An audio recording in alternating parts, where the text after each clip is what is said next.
Hello, I'm David Hughes, and this is Rogue Commentary, a new podcast featuring audio commentaries for cult and classic movies by the filmmakers and other interesting people. On this very special Christmas episode, I'm thrilled to welcome screenwriter Stephen de Souza for his very first audio commentary for the classic Christmas movie Die Hard. So huge thanks to Stephen, my screenwriting hero and longtime benefactor, for recording it just in time to cheer up an otherwise pretty bleak Christmas. There are a few gaps in this one, so for best results, cue the podcast up to the film, pausing at the end of the Fox logo until Stephen tells you to play. Remember that some versions of the film run at a different frame rate, so it may slip out of sync now and then, but I'm sure it won't affect your enjoyment of this very illuminating commentary.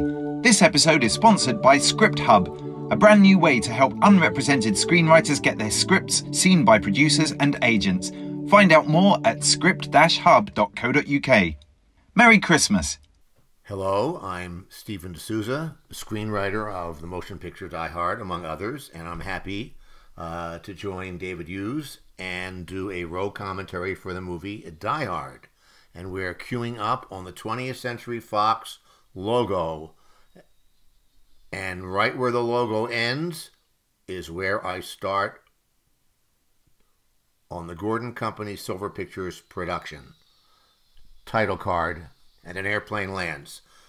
For some of my younger viewers, let me explain that 20th Century Fox was a motion picture studio that started in 1935 and lasted around 83 years, making motion pictures on film. It's a mechanical chemical process, long forgotten, and the motion picture studio has now disappeared somewhere. I forget exactly where. It's been absorbed, swallowed by a giant mouse. I forget the exact headlines.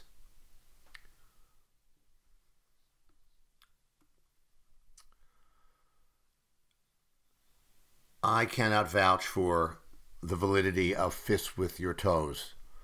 I've tried it myself, but I may be a self-serving example. It may be a case of self-hypnosis that I'm convinced that it works. For any conspiracy theory people out there, you'll notice he says, I've been flying for 11 years. And then Bruce says, I've been a cop for 9 years. And 9/11. I'm sure that will keep some of you up all night. Or maybe I got it backwards. He's 9. You notice how in this movie women, are attracted to Bruce, but he's an upstanding family man. That teddy bear, by the way, also appears in our director John McTiernan's film, The Hunt for Red October, the exact same teddy bear, and that was a few years later.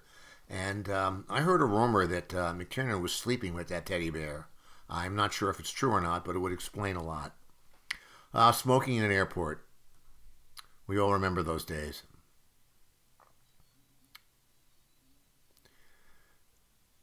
Now, this fabulous main lobby set of the Nakatomi building is a set that was an enormous set that was built in the 20th Century Fox studios. But a great deal of this movie was shot in the actual building that you see is the hypothetical headquarters of this company. In the book, Nothing Lasts Forever, this was an American oil company called Klaxon.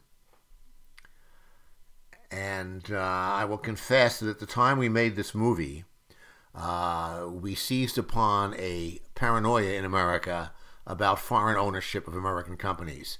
The Empire State Building had been sold to a foreign entity. A Japanese company had purchased Universal Pictures out here, I think, or Columbia, I forget which. And we figured, why not buy into that so we have a foreign company with sophisticated ownership compared to our blue-collar hero. Now, in the book, Holly, actually a different name, Stephanie, was McClane's daughter, and McClane was named Joe Leyland. As some of you listening may know, the famous story, this movie is actually a sequel to a movie made years earlier called The Detective, written by the same author. And that was made as a movie with Frank Sinatra. So when this movie was made some years later, 20th Century Fox had to approach Frank Sinatra and ask him if he wanted to repeat his role. Fortunately, he said, I'm too old and too rich to do this, because otherwise the chases in the building would have been on rascal scooters. So to sever the ties with the previous picture, we changed the name Joe Leyland to John McClane, so this could be its own separate thing. But Sinatra was the first of many people to turn the part down. You have to view this movie in the context of the time it was made. In the 1980s, there had been all these action movies with these muscular, steroid, pumped up, roid rage heroes. And I had my own part in that. I did some of that, mea culpa. And so you'd had like a movie like Rambo, for example, where the communists, we still had communist villains then, the communists grab Rambo, they strap him to the bed springs of a mattress that's been denuded of everything with a wire. They put electrodes on his genitals. They zap him and shock him. He breaks free. He kills everybody in the room. Then he grabs a microphone and calls the chief villain who's off stage and says, I'm coming to get you myself. In that context, this picture, where a normal-sized guy who hasn't been pumping iron at the gym, the moment that comes later in the movie, you'll see when he realizes there's 13 heavily armed intruders with like automatic weapons and bazookas, and he realizes he's outnumbered, and he runs upstairs and spends the first act of the movie trying to call the police. So in that context, you put your mind in the frame of a movie star at that era, and you go, this guy is a coward. He's a pussy. This moment here, where we meet our limo driver, this is really where this movie diverges most radically from the source novel. In the source novel, the hero, Leyland McClane, is a retired 60-something police detective who since retirement specializes in training people in anti-terrorism activities. He is a former military officer, a sophisticated college graduate, and he's used to riding in limos. So this moment here, where John McTiernan said was his way into the movie, where the limousine driver says, it's my first day driving, which it was not in the book. It was a very experienced guy, and Leyland felt guilty that this elderly man was still carrying his bags. So the moment where he said, well, I'll carry my own bag, because the guy was older than him, became a young limousine driver. And this wonderful moment where he says, I've never driven in a limousine before. And here we get the emotional core of this movie, which he is trying to reconnect with his wife. Remember, in the book, it was his daughter that worked for the building. His daughter was actually involved in a relationship with Ellis, which he knew about and did not like. So a lot of changes here that make this film work. It gives it an emotional core. Unlike the novel, where his daughter is actually complicit in some corporate shenanigans from Claxon.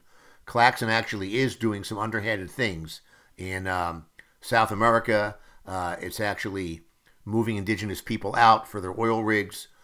You'll see that Takagi is very defensive at one point and says those rumors aren't true. And in the context of the movie, they're not true. So this is a real change here. Who he is, who he's coming to visit.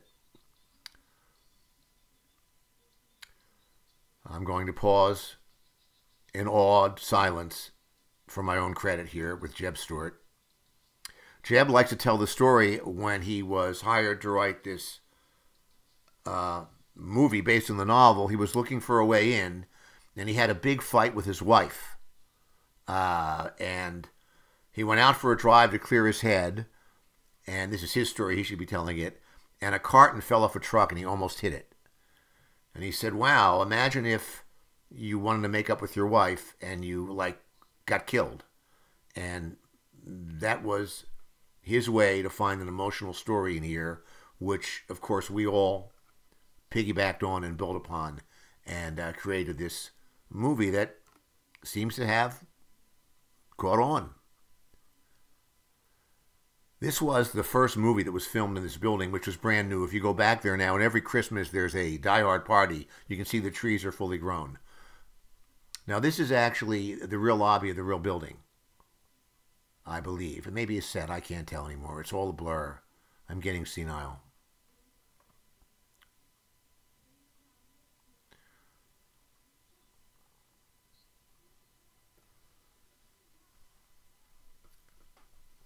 Now, if you collect movie errors, you will notice that Holly Gennaro's name is spelled a couple different ways in this movie.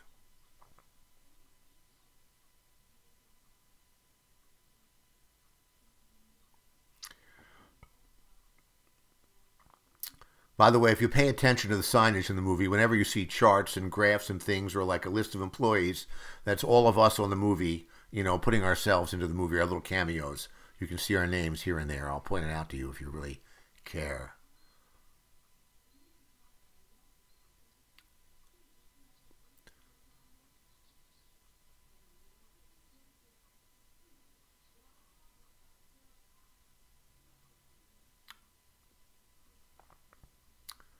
Now, as indicated in the script, you see that John McClane happens to, it's part of his professional skills, he happens to notice, you know, the security cameras. Gives a professional nod to the security guy. You know, it's like sports car drivers waving to each other.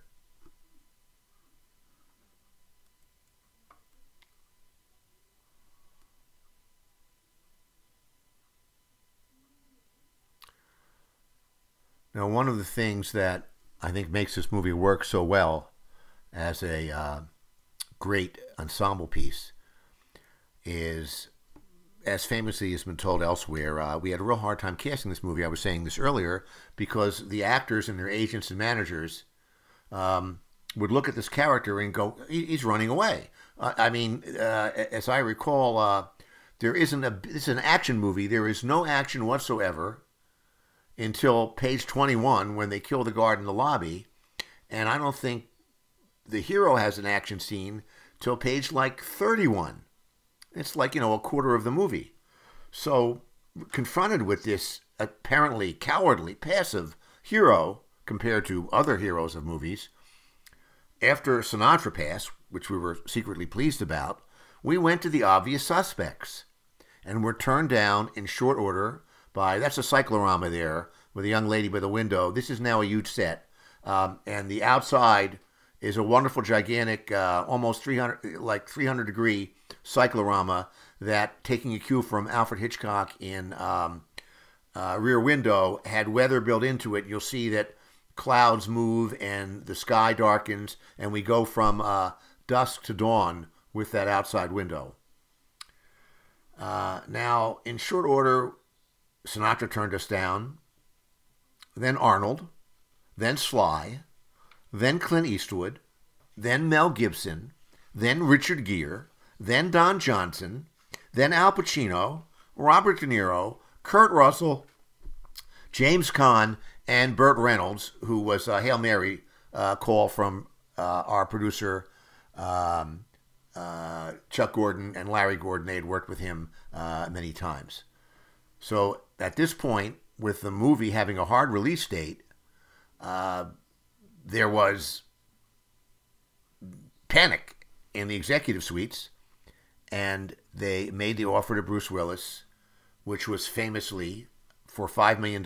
It became $5 million.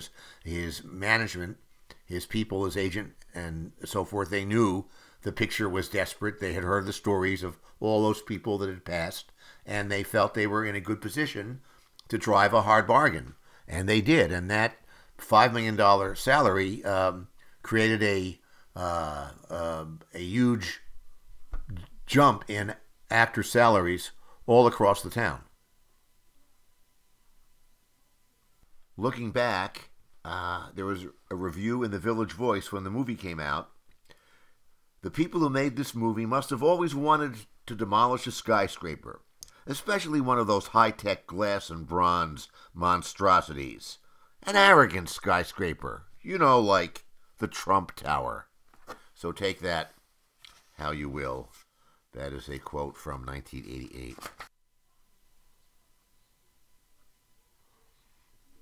Hart Bochner just totally leaned into being this like complete asshole. It's just great.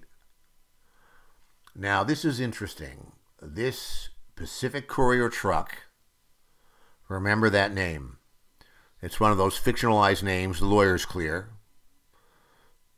We don't know whether Hans Gruber like rented it, stole it. We don't know.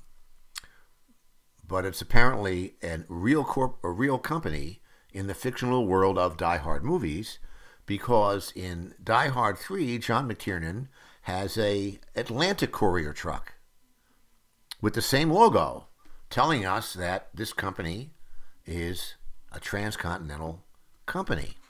And Pacific Courier takes us into another universe of movies, because our director of photography on Die Hard, Jan de Bont, he directed the movie Speed, and he put in Pacific Courier in that movie, which means that Die Hard, all the Die Hard movies, 5 of them now, and the 2 Speed movies exist in the same universe. Let's call it, for now, the Pacific Courier universe.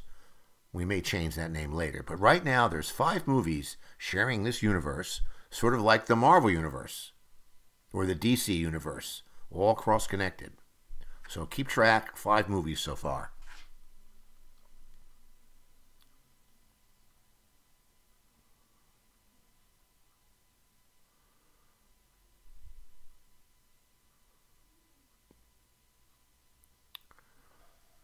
All right, John puts his foot in it. He has to bring up the fact that she's using her maiden name.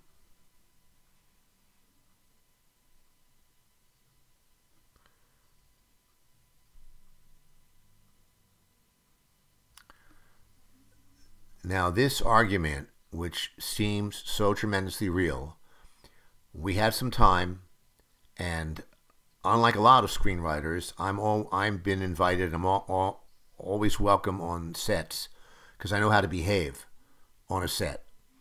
A lot of the executives that were working in motion pictures when I was doing this had been television executives some years before, when I was a television writer and producer. And I eventually worked my way up to becoming an executive producer in television, a little show called Knight Rider, perhaps you remember it. And so I know how to talk to actors, when to say something and when not to say something. And on the set, you don't say anything. It's the director. An actor says, "What's my motivation?" Yeah, you say, talk to the director.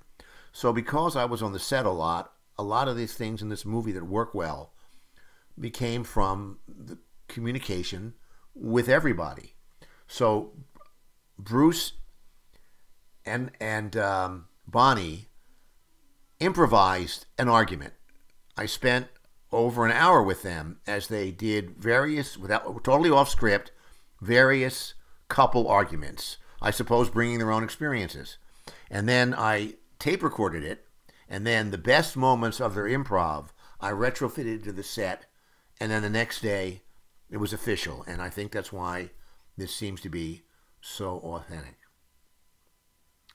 Now again, we're pretty well into the movie here. We're like 18 minutes in, and there's been no action yet. Imagine doing that today.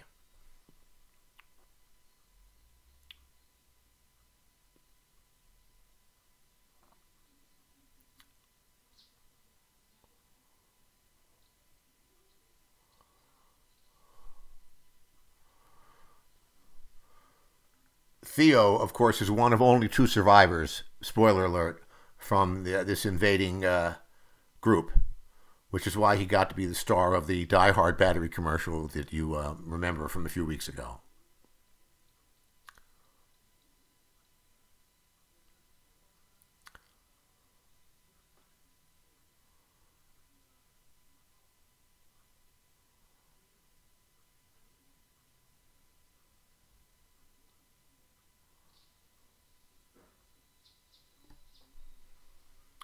All right, now look not at the actors, look inside the truck. Look way back inside the truck, and what you do not see is an ambulance. We had, in fact, not come up with their getaway plan specifically at this point. We covered it in dialogue, but as we assembled the movie, we discovered very late in the game that it just did not seem to stick.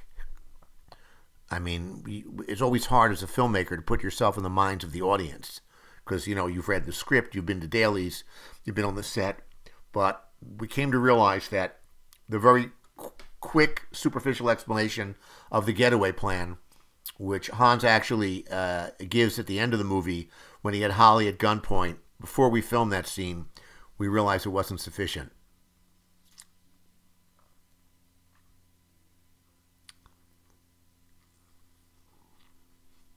Now that last-minute change had further ramifications. Originally, when they got off the truck, they paused and they stood in a circle, and Hans said, "Synchronize your watches," in German, which I guess has enough cognates. It sounds the same in English. And there was a down shot of all the terrorists, although they're, spoiler alert, not really terrorists, had their watch out, and they all had the same identical watch.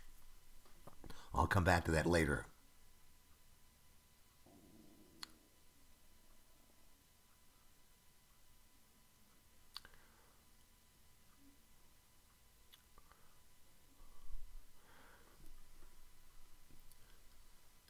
This was Alan Rickman's first motion picture. He was in Hollywood 1 week and was offered this part, and he said, "Well, I don't know if I want to do an action movie." And his reps are saying, "This does not happen. People come to town and in 1 week get offered, a leading role." And you talk about how different departments influence the film. I would say that Jackie Birch, our casting director, and Marilyn Vance, our costume designer, had a lot to do with the way this movie plays out. When Alan Rickman came in, he balked at being put into combat gear. They had all this kind of military mufti, black terrorist gear with web belts and stuff. And he said, I'm going to be standing next to these 6'3" guys. I'm going to look ridiculous.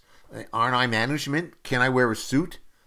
And from that came Jackie's idea, in conjunction with Marilyn, let's not have these guys look like the typical mook terrorists. And so they were all well dressed. They're all kind of Euro trash.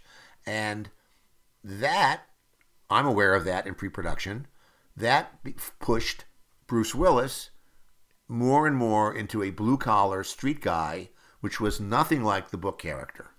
So you end up having this great point spread between the blue-collar American guy and the snotty, overeducated Euro trash guy.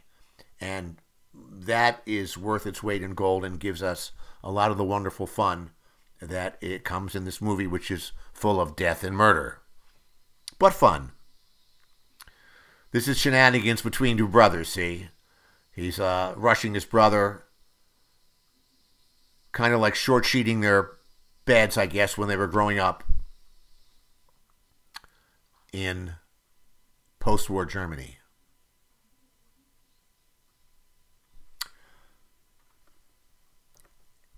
Because the movie was cast so late in the game, Bruce was still doing his TV series, Moonlighting. We couldn't get him clear of it. So the first 2 weeks of our shoot, he was still working on Moonlighting in the daytime.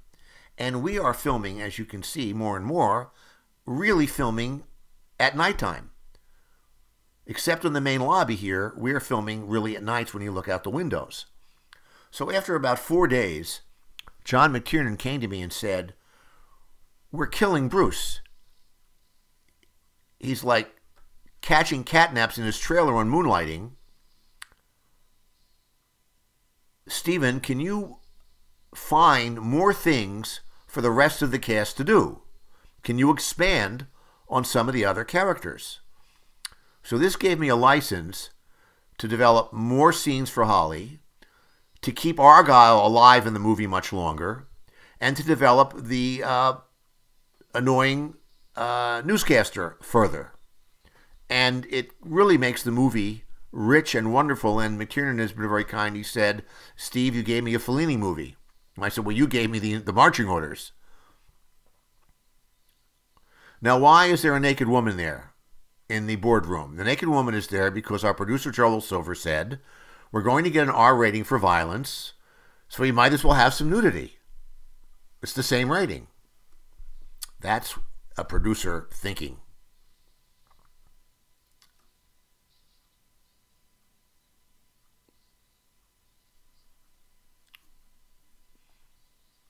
Now you'll notice Takagi and Holly are toughing it out while Ellis is falling apart. Now at this time, when I was making pictures, after we would wrap a movie like Commando or 48 Hours, we would make an airline cut or a television cut where we take the curse words out and the most of the violence. And I would bring a VHS. Remember VHS copies, my older listeners? I would bring a VHS copy home to show to my young children at the time. So they had never seen one of my movies in a motion picture. Oh, here we have another young lady in the window, again in her underwear. Again, why not? I had worked with the same producers previously on 48 Hours and Commando, and before that in television on a pilot and a TV series that was one of Patrick Swayze's first jobs called The Renegades. It was like 21 Jump Street before 21 Jump Street. So we had a long history together, and I was their go-to guy when they were in a budget or time crunch, and sometimes both. And this picture had a release date before it started, and was one of those situations. There's this legend going around forever that, like, Die Hard was originally the sequel to Commando by the same producers and the same writer, and it got recycled. There's no truth to that whatsoever. Die Hard is based on a novel called Nothing Lasts Forever that was published in 1979, which is a sequel to his own previous novel, The Detective, written in 1966. And according to him, Thorpe, he went to see the Towering Inferno with his wife, and that night he dreamt about somebody being chased through a building with guns, and he woke up in the morning and combined the two of them together. So there is a connection, though, between not Commando, but another movie, Frank Sinatra movie, The Detective, which was made back in the 60s. And that's why they had to go offer the picture to Sinatra first. Technically, it was a sequel to one of his own pictures. So Hans is smooth and slick, and perhaps we believe his story. He's just there to teach a lesson to an evil global company. Now, in the original novel, it is Christmas. The novel takes place over several days. We reduced it to dusk to dawn. He's humming the theme of the movie, you'll notice here, which that music, of course, is Beethoven, but it's also in movies. It's from A Clockwork Orange, and definitely in John McTiernan's mind, the violence in this movie was supposed to remind us of Clockwork Orange, and that's why later on, when the tank is coming up the street in the police vehicle, armored police vehicle, you hear a little bit of Singing in the Rain. It's another shout out to A Clockwork Orange. John Phillips is an imaginary tailor. People have gone to London and say, I want to get John Phillips' suit. No, we made that up. Now, I talked about my kids seeing this movie for the first time in a motion picture theater. This moment here, where Bruce runs away, my little son, who we said, can he handle an R-rated movie? He grabbed my arm and said, Dad, your hero's chicken shit. And I go, where did you learn that kind of language? Not from my movies. You only saw the kiddie version. Thank you, Plutarch. That's a mangled quote from Plutarch. But again, reminding us how educated and sophisticated Hans is compared to our hero. These are all authentic models, and I think one or two of them, in fact, possibly this one, was a Frank Lloyd Wright design for a bridge somewhere. Our producer, Joel Silver, is a aficionado of Frank Lloyd Wright to the degree that he collected Frank Lloyd Wright houses. He had two at one point.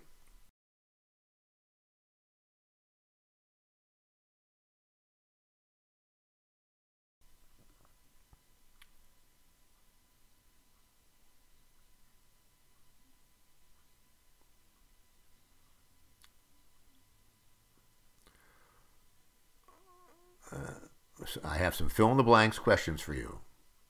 Here's the workstation, Nakatomi.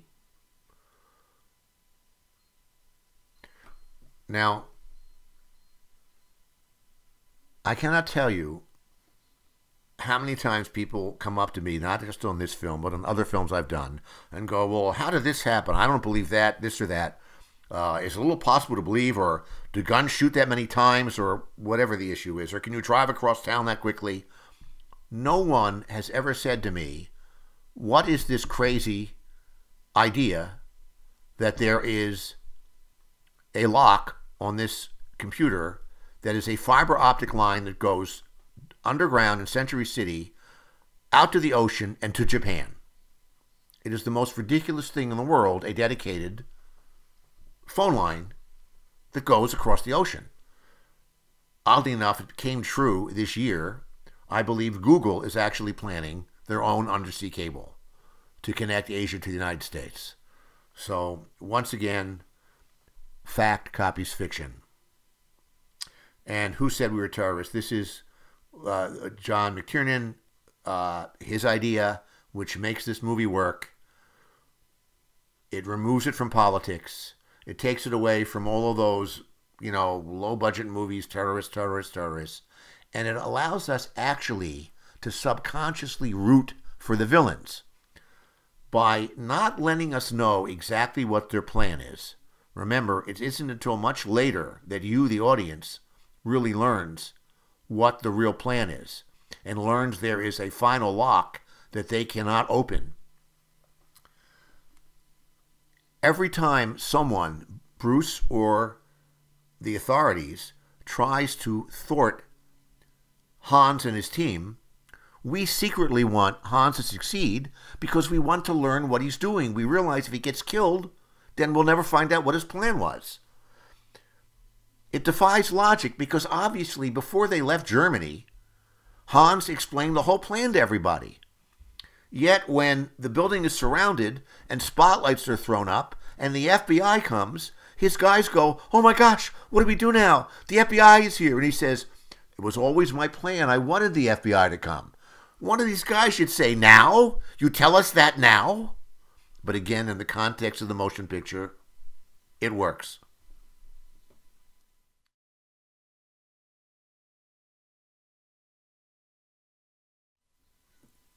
Now you'll notice that Bruce's point of view, if you want to rewind here and come back to me, he could not see Hans, he could only see Takagi from his hiding place. And this was an idea that came very, very, very late in the movie. One of the things that bothered us as we were shooting this film was that McClane and Hans never encountered each other. And Joel Silver, our producer, has a theory that the action movies we make, and I made many, many with him, are kind of like love stories, only they're hate stories. The hero and the villain meet, they have a couple of close encounters, a couple of fights, and finally one kills the other. As opposed to the love story, a couple of dates, and they get married. And the problem with this picture is Bruce was so outnumbered, we could not see a way in which he could ever meet Hans. And we were wrestling with this the whole time we were making the movie.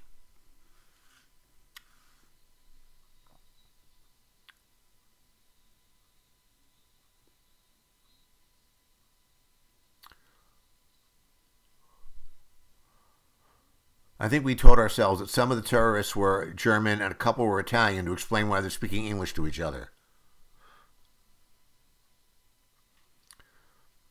Of course, having a Japanese company owning the building and mostly German invaders, the movie becomes kind of a microcosm of a World War II movie.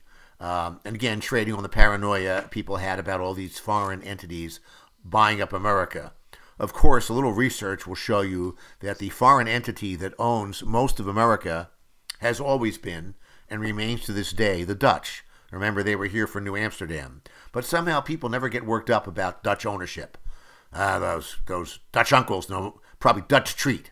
Yeah, those wooden shoes. You can hear them sneaking up on you. They don't get quite the same reaction. Jack DeGovia, our production designer, had a very interesting idea here.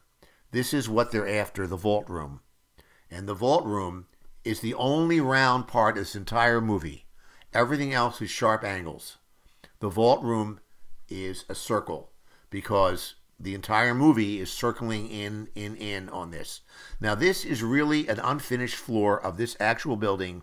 We are filming really at night, and on this completely unfinished floor, we brought in some of these struts and drywall in order to have it fall apart in the fight.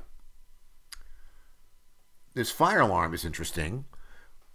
We were literally on the day of shooting the fire alarm, and we talked to a mechanic who's with the building and say, okay, how can we set off the water, the sprinklers? Can we just hold a match? And they go, oh no, those kind of sprinklers that work on wax, which melts when the heat goes up, they were retired.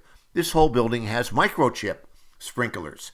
So at the last minute, they had to go into, I guess, like some, mechanical office, maintenance office on Fox, and find some of the old school sprinklers that had been removed from some of the other buildings. This building was new and never had them. So they had to actually retrofit, with literally no warning, a couple of hours warning, an old school sprinkler so that Bruce could set it off. Again, here he is, the hero of the movie, trying to call help, which is completely the antithesis of the way heroes are supposed to behave in 1980s action movies.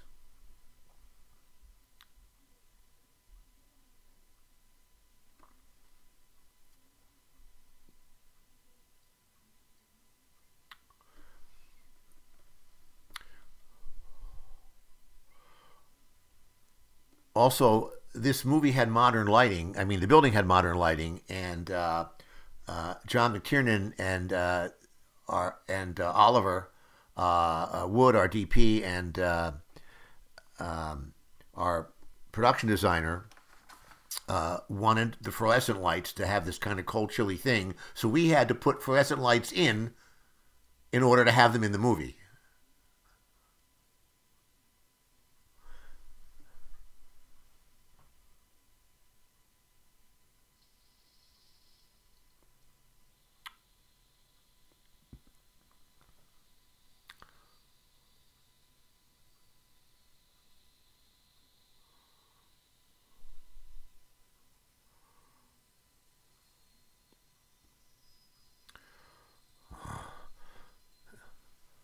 See, the table saw gag is instead of the cat that would be in a movie from 50 years earlier.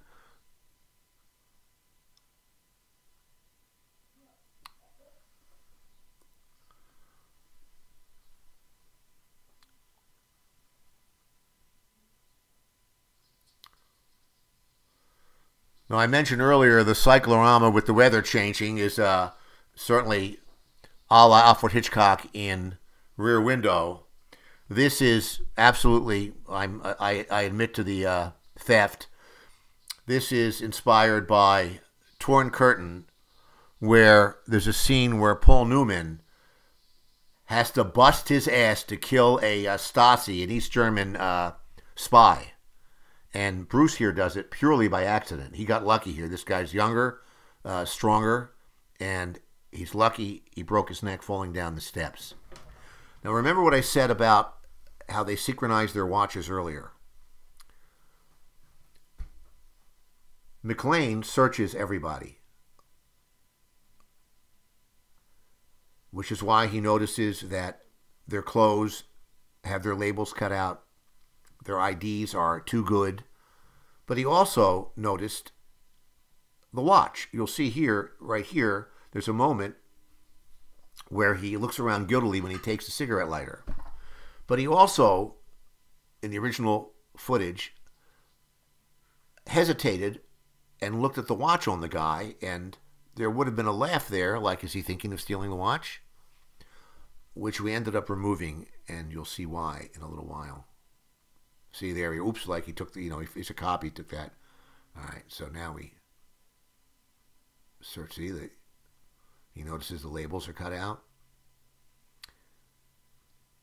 Remember, he gives a really long look at the license. And remember, there's nothing else in the wallet except the ID. No money, No credit cards.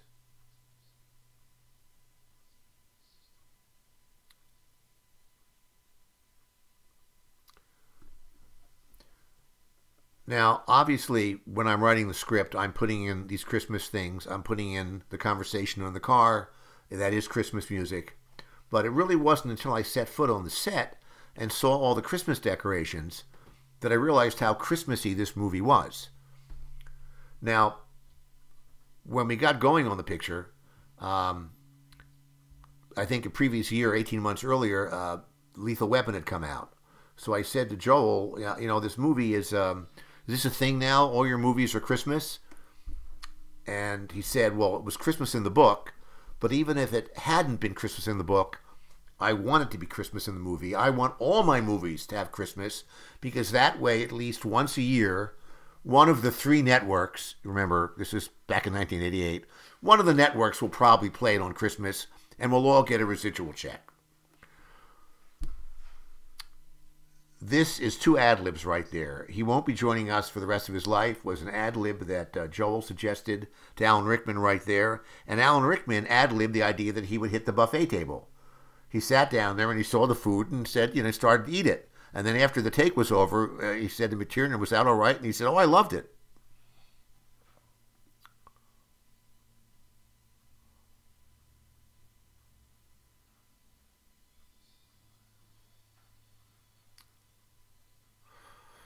Now, you can buy that sweatshirt somewhere. I Am Machine Gun, ho, ho, ho. It's one of the many Die Hard related things that one can buy.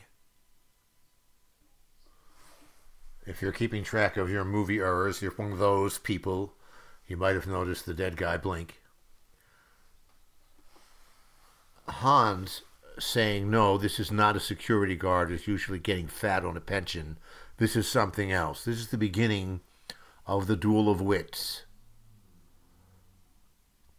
where Hans has just said, we are in control, we've left nothing to chance, and on that moment, the elevator dings, and there's a body. And McClane is writing down the names of the characters, keeping track of how many people he sees. Now, this sequence in the elevator, this was done for real. They really, really went inside the elevator shafts, and they were really riding the elevators. Camera crew on one elevator, the actor on the other elevator, sometimes both on one. So a lot of what makes this movie work is the authenticity, the practical effects, the practical locations. This is probably the last big movie before CGI started showing up. There's no CGI in this movie at all. This Playboy picture is important because it helps the audience understand the geography of the building, which is very, very well laid out here. I think John McTiernan, in every way, is as terrific getting across the geography of a scene as Spielberg, who is, of course, famous for it. There's never any doubt where anybody is, where you were going, and as you start to recognize the building, you start to get nervous that the terrorists are right behind. And Holly realizes John is the troublemaker.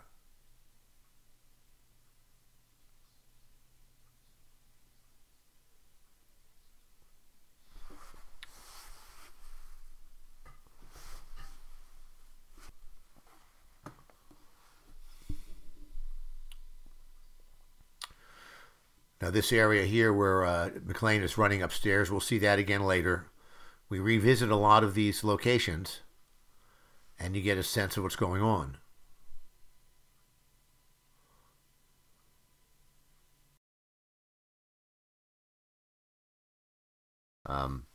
At one point in this picture, because I was on the set a lot, Alan Rickman asked me, "What am I doing here with these graphs and these notes and this paperwork?" And he basically said, "When I have worked this all out before we got on the plane." And I said, "You know that, and I know that. Just maybe you're planning your retirement, or you're looking at like resort brochures. Just look busy. But of course, it's a gaping hole of logic that the rest of his guys wouldn't know every detail of the plan. They're going, oh my God, the police are here. That was part of the plan. Oh my God, the FBI. That was part of the plan. They go, now? You tell me now? Anyway, but it makes us wonder too. We're going, what's he up to? When he says, ha ha ha, who thought we were, later when he says, oh ha ha, who said we were terrorists? That's when the audience gets really interested. Oh wait, there's something else going on here.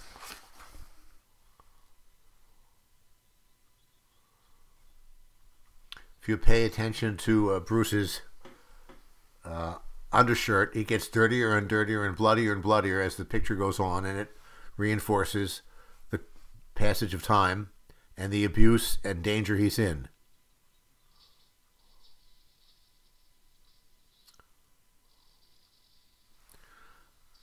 A police dispatcher shows up in Die Hard 2 as a stewardess who has a long conversation with Holly.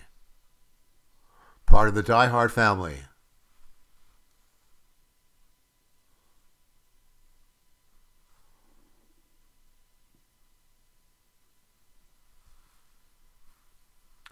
This counts as one of the Die Hard Christmas songs.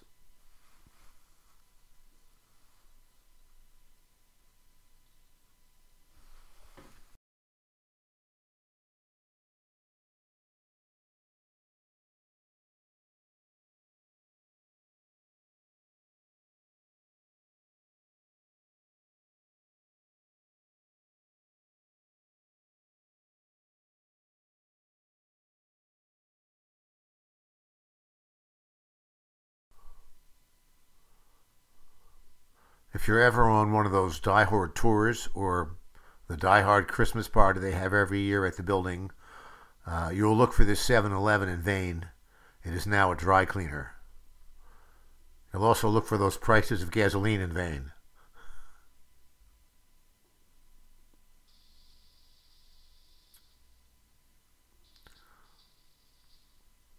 Now again, this is really being filmed on top of the actual building. An enormous amount of this motion picture is filmed in the actual building, which is part of 20th Century Fox, Disney's subsidiary, 20th Century Fox Studios.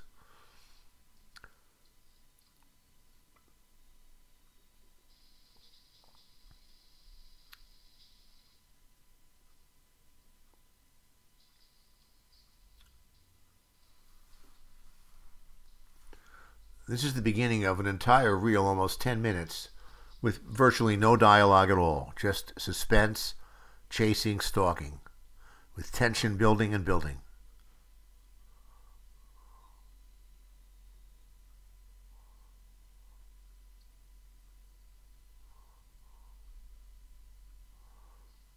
We'll see this location later on when McClane and Alexander Godunov have their big fight.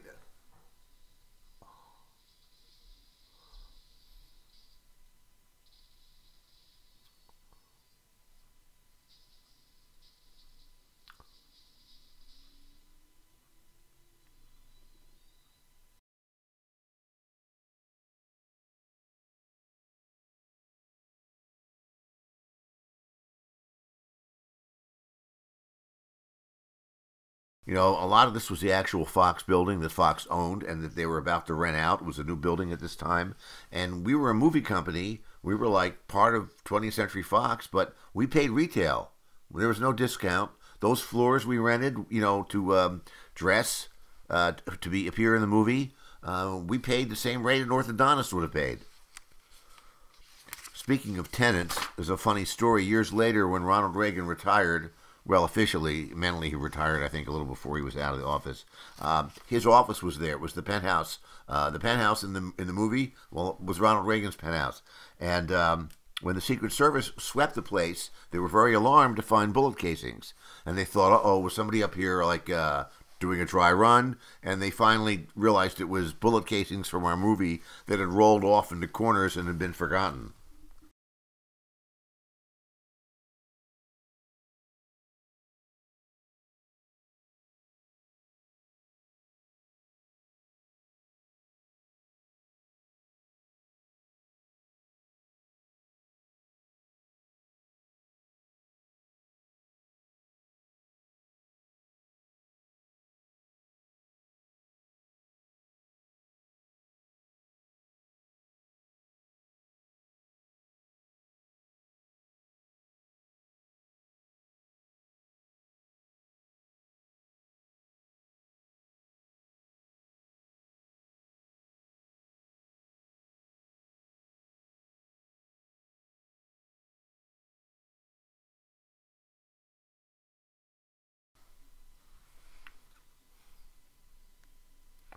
This is a set with some forced perspective.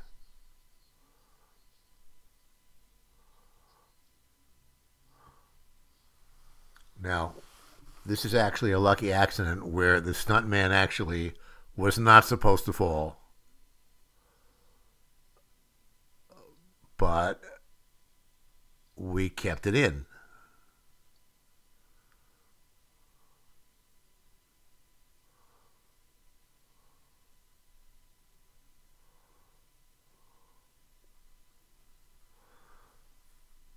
Notice how long it's been since there's been any dialogue except meaningless chatter on the walkie-talkie. Just to keep that was an accident. And then we went back and made it look like it was on purpose.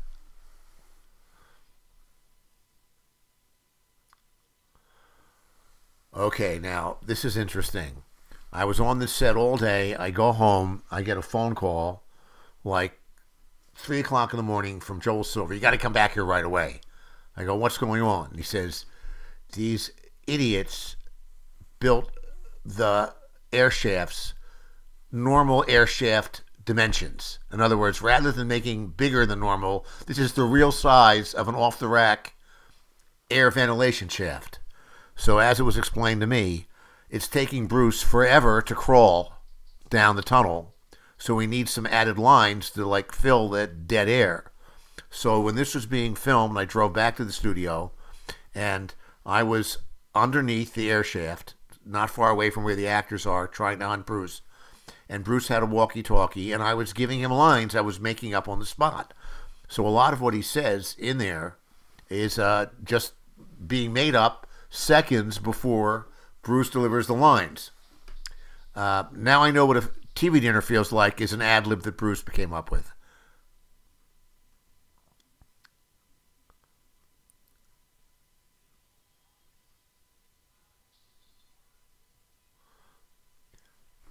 His line, come out to the coast, we'll have a great time, gets a big, big laugh because it's a release of all the tension in the preceding 10 minutes. It's the humor in this movie is not the kind of thing you repeat the next day at the water cooler. Ha ha! Come out to the coast, we'll have a great time. Ha ha ha! That's not funny. It's only funny in context. All of the big laughs in this movie are come out of the characters and in the moment. And I think that's one of the reasons the picture holds up so well. If this movie were made again today, the only difference you would make is they would confiscate everyone's cell phones. The Hans's crew would confiscate everyone's mobile phones. Other than that, it would be the same movie, except for Monty Medalia's shoulder pads. That would have to change. We could do that now with CGI. Remember they changed the guns into flashlights for the re-release of E.T.? So 20th Century Fox, pardon me, Disney, go for it. Get rid of those shoulder pads. Take in her hair curls a little bit. Add a wild line. Did you collect the mobile phones? And boom, movie works today. I mean, it works today, but it.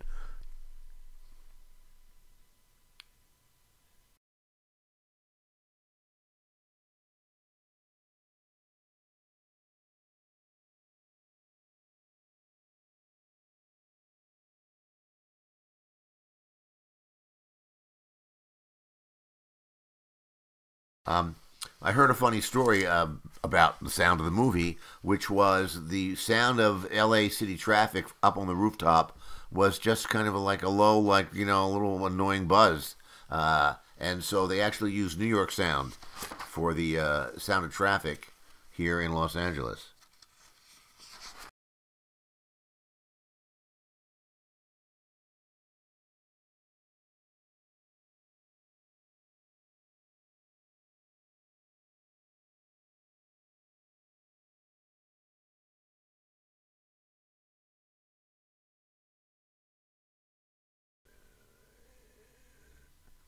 Eddie here, I think is his name. He's one of the two Americans on Hans's crew. Everybody else seems to be an import.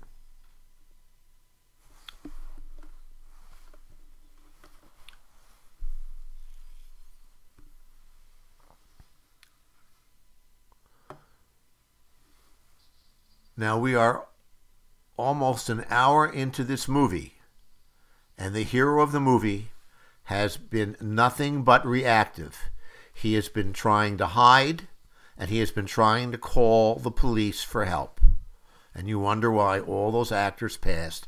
This is why they couldn't wrap their heads around this, that this was a breakthrough in the 1980s for a realistic hero, somebody that, a character, not unlike the parts Bogart played, or Spencer Tracy played, a real guy.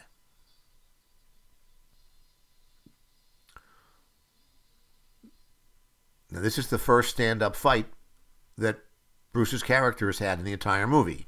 Remember, he had the one fight where he broke the guy's neck falling down the steps, which was just, almost happenstance. He's been hiding the whole time, on the run the whole time, and here again he's outnumbered and on the run. A lot of the sounds for this movie were recorded new. They had actually been, there was a library that I think was recorded for RoboCop that our sound people had access to. Prior to this era, almost all the sounds, guns, explosions, whatever, airplane crashes, had been a library that really had been put together maybe in the 50s, and a lot of it wasn't even stereo. So there was a lot of original sound work in this picture, which is why it has such a great soundtrack there as you watch it at home in your surround sound system, which is probably equal to the movie theaters in 1988. Now, of course, there's the endless debate, is this a Christmas movie? And there's all these people that say, no, it doesn't, it has to be. I would point out that Hans's conspiracy only works on Christmas.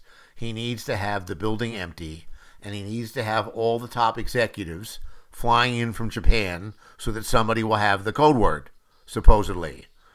So, corporations do not have 4th of July parties. They might, but it would be outdoors, so they pick the ground. They might have a Halloween party, but the work wouldn't stop. People would just come in costumes.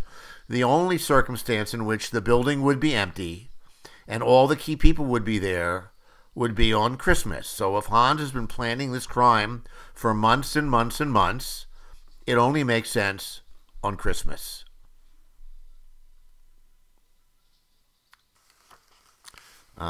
People have made the observation, and it became concrete when they made a video game, that a lot of Die Hard is like a video game. You're going up and down different levels. You're assembling various things. You have your health to worry about, and you interact with various bosses as you go up different stories, and we end up on the roof. So, make of that what you will.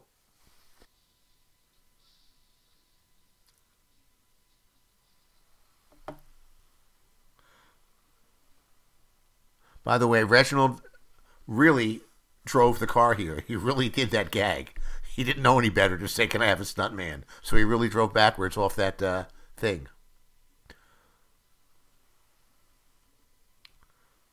Anyway, fresh from Ghostbusters, your go-to actor for playing an annoying asshole, here he is.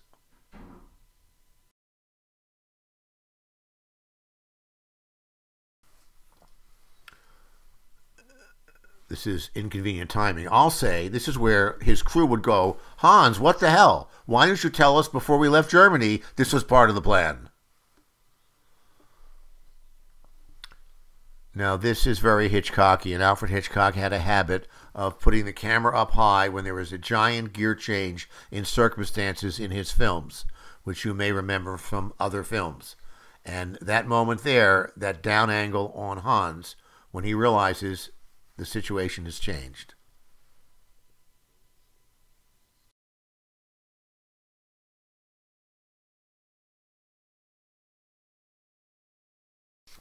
This is where I always get angry grumbles if I'm at a seminar or something when I say, in this first conversation here between the protagonist and the antagonist, the protagonist is Hans Gruber and the antagonist is John McClane, and not just because he's antagonizing the other guy. In a genre piece, especially when you have a genre licensed hero, a detective, a district attorney, a firefighter, or an emergency room doctor, they react. You can't have a firefighter wake up and say, honey, today I'm going to rescue a baby from a burning building. It seems like a rescue from a burning building type of day. No, the fire has to start. So this adventure starts when Hans Gruber and his crew invade this building. That is the first step. And the first counter move from an antagonist to that protagonist is when McClane sets off the fire alarm. That's the first that they know there's anybody else in the building, I believe. Have I seen this movie? I think that's how it goes. And this is where a lot of action movies fall apart, because the people making the movie say, okay, what can happen now? And what can happen now? And what can happen now? Well, maybe we just happened to visit our friend, and the stripper next door is being beat up by her boyfriend, or some excuse to get action in. But if you look at the protagonist, who in almost all these cases is the villain, that's the first move, and everything is a move and a counter move back and forth.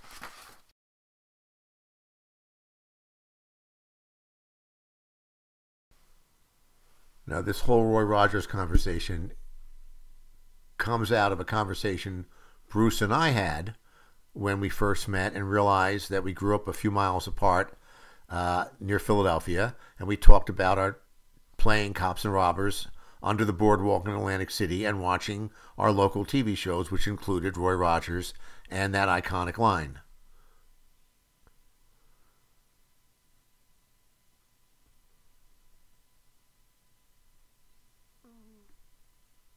Now, Gail Wallens here is interesting because this character, Gail Wallens, she reappears in another motion picture that I wrote for the same producers called Ricochet, a Denzel Washington movie, where we had her recap that same character, Gail Wallens, which means that Ricochet exists in the die-hard Pacific Courier universe of films, which we've established now includes all the Die Hard movies, 5 movies, 2 Speed movies, and Ricochet.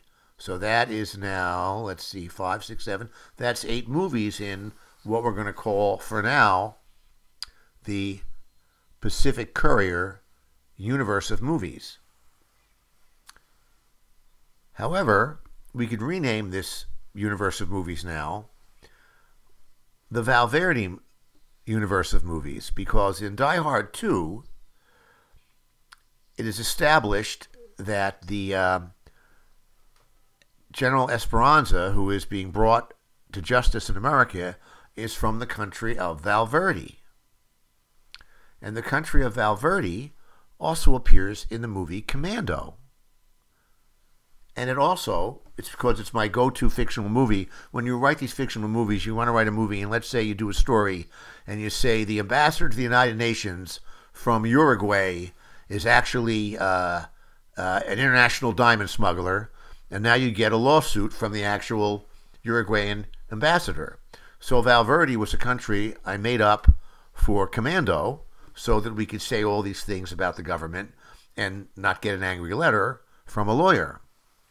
So Valverde makes a reappearance in Joel Silver's movie of Predator. This is where they land the helicopter to cross the border. So now there's been all those alien movies, which all fit now. They have to be in the same universe that Valverde exists in. And then you have, Predator movies, and aliens met Predator. And then you have Prometheus. So by now, we're up to about 20 movies that are all connected by these things, by Pacific Courier and by the nation of Valverde. So there's 20 movies that have probably made $6 or $7 billion. So don't talk to me about your Marvel universe or your DC universe. You've got the Valverde universe.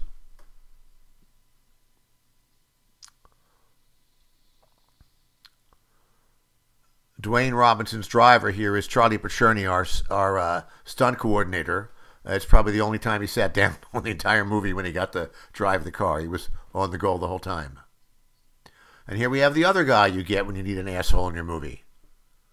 We've got them both in one movie.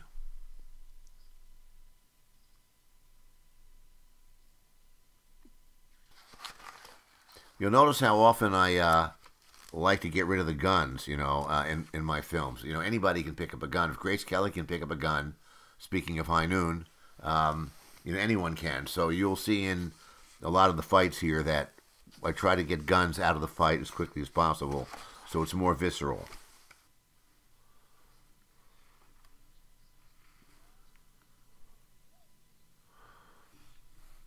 That bartender is a very meta joke because Bruce Willis was a bartender in New York when he started to get work in commercials and then on stage.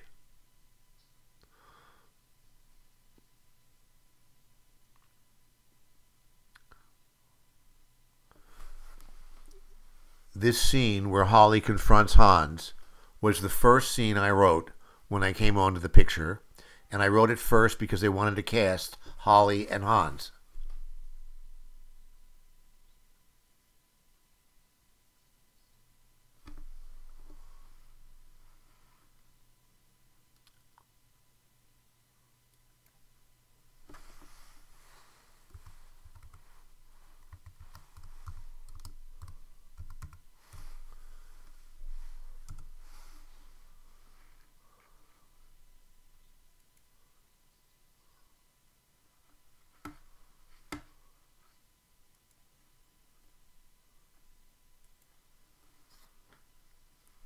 I love the way Hans, the way Alan reacts when she says there's a pregnant woman here. It's completely natural and realistic.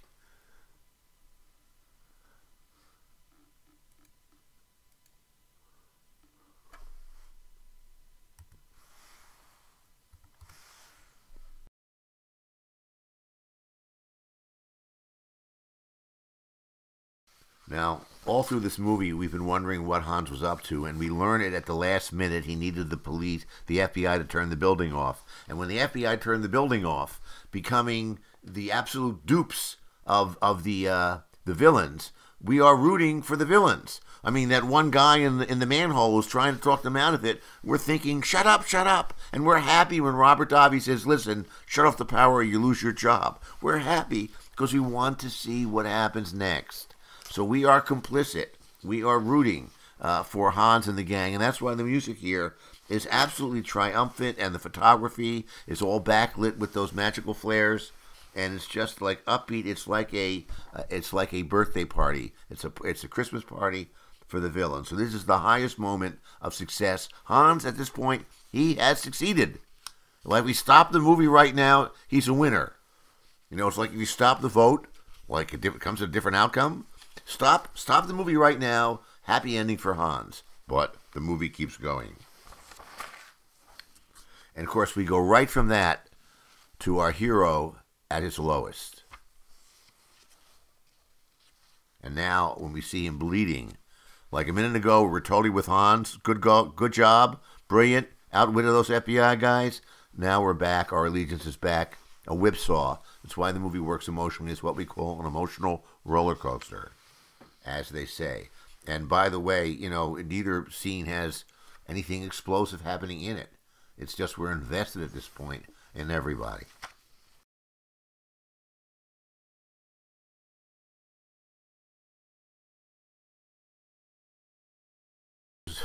In Century City, we're not happy with this production, which went on night after night. Lights, noise, explosions, and of course the helicopters.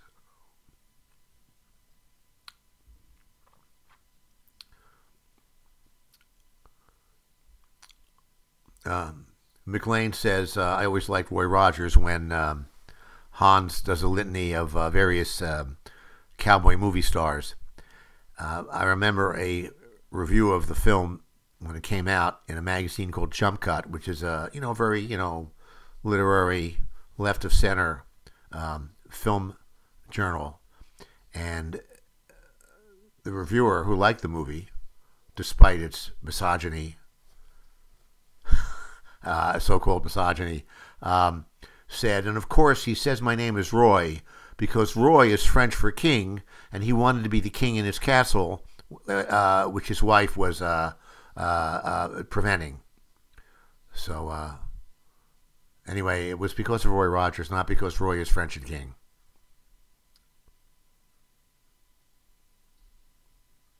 Again, we are in the real building here. We're in the real parking garage. We're in the real building where Bruce is upstairs looking out the windows. He's in the computer room.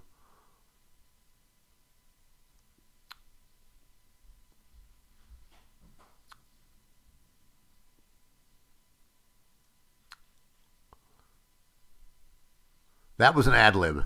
The guy, and he said, I'm sorry to John McTiernan, and John McTiernan said, no, fine, we're keeping it.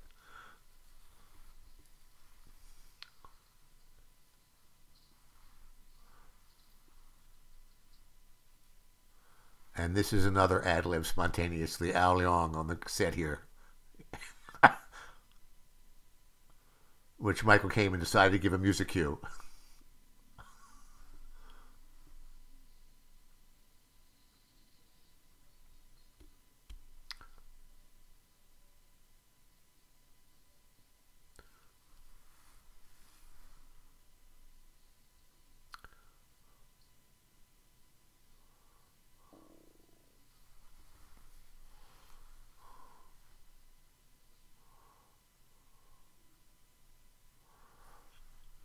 I said ad lib earlier. I meant improv. It was an improv when the SWAT guy gets cut on the rose bush, and it was an improv when Al goes for the candy bar. Ad lib is spoken. Improv is action.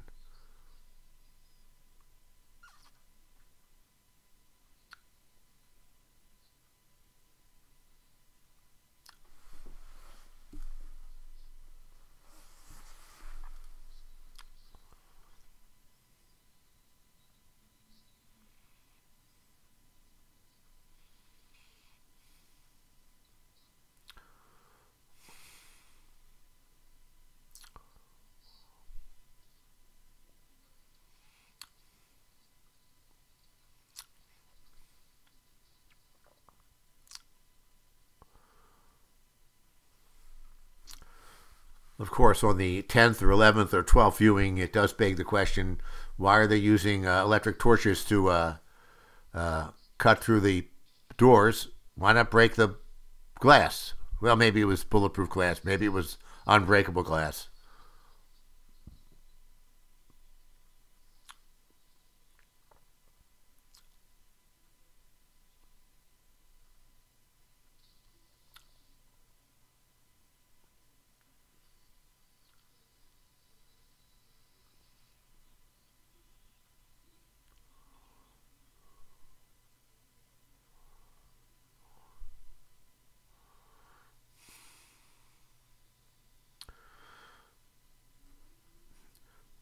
In this long ago, more innocent era, the police were not as militarized as they are now, and the police department in LA did not actually have a tank.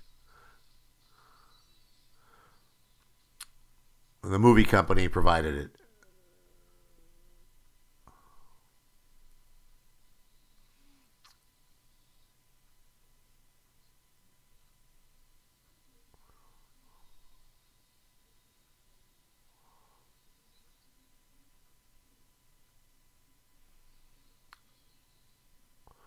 You may recognize the one guy here as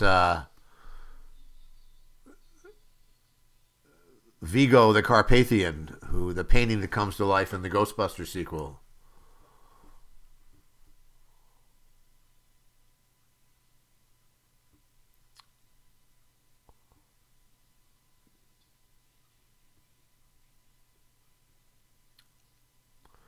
That is.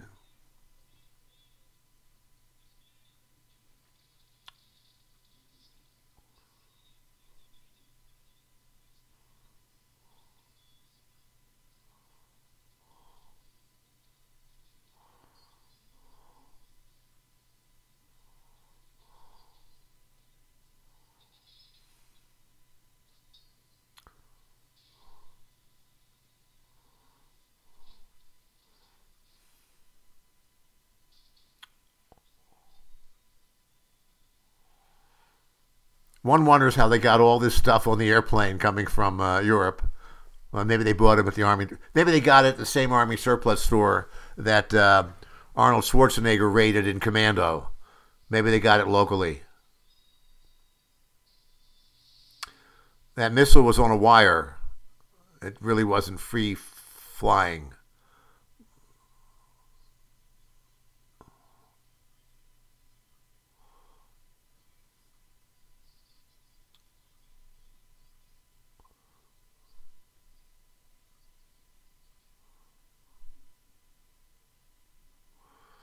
Now, you'll notice in a lot of the picture up till now, Bruce has been on the right side of the screen, which is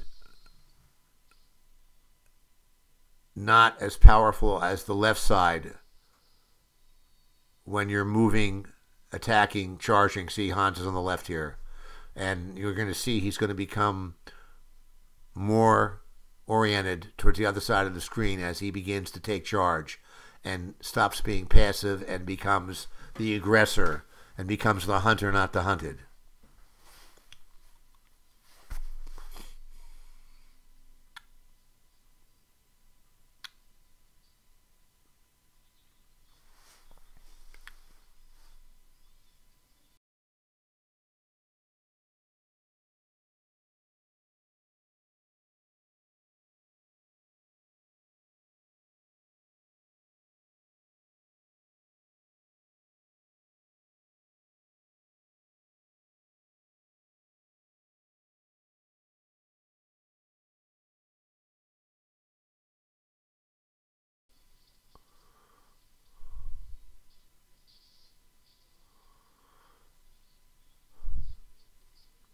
Now that's a problem. If you made the movie today, see a flat, an iPad would not have enough weight to hold the explosives onto the chair.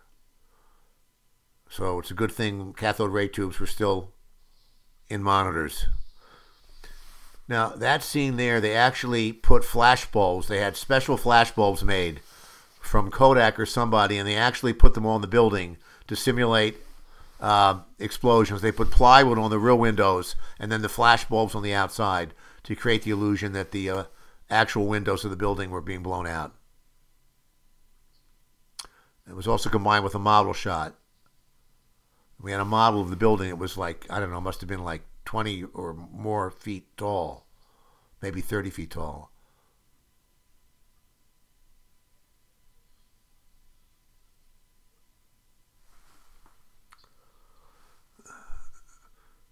Both William Atherton and his cameraman returned for Die Hard 2.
One of the things I've done in this film and in many of my films, to a much, much greater degree in the Denzel Washington movie Ricochet, is show how the media becomes involved in these kind of situations. If you were to take these kind of films that we do plausibly, the news media would be all over these events, especially in the era of cable now. So these things don't take place in a vacuum. So it's very important that the media notice what's going on, a slow news day, Christmas Day, and it becomes part of the story.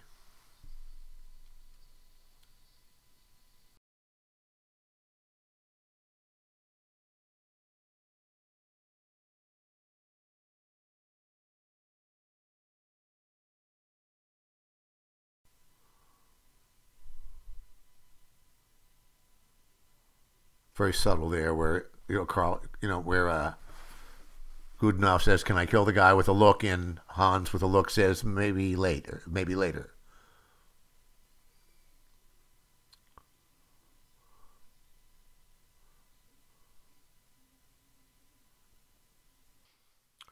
Carl's brother is basically the dog heavy in this movie.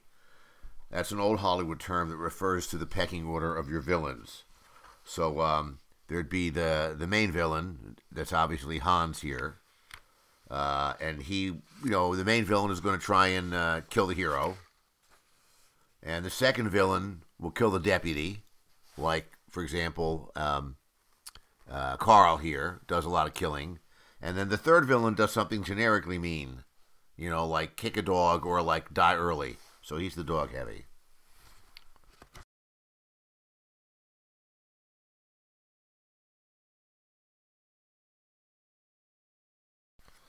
Actually, I happen to have a copy of Jump Cut from 1988.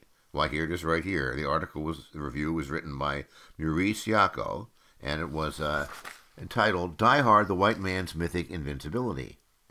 Yako wrote that Die Hard has a, quote, deeper appeal in its political assumptions, which speak to the sexist who craves to have his obsolete delusions reaffirmed.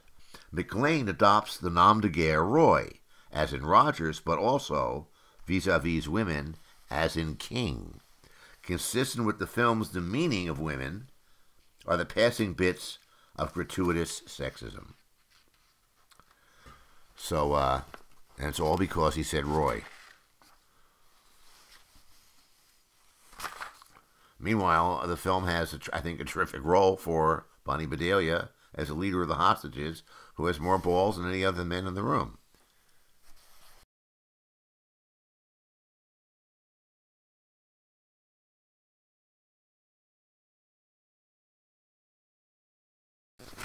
One of the greatest compliments that I got on this film when it came out, people came up to me and said, I really thought Bruce's character was going to die. And it's hard to believe in our era of sequels and spin-offs, but sometimes the good guys died in movies. Paul Newman made a career out of it.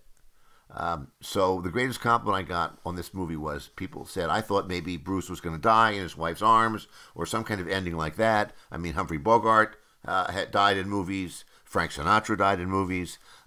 So that was the greatest compliment that you could get, that we created someone who seemed that vulnerable in this era of superhero steroid-type leads. Of course, once you start doing sequels, you're like undermining your basic idea there.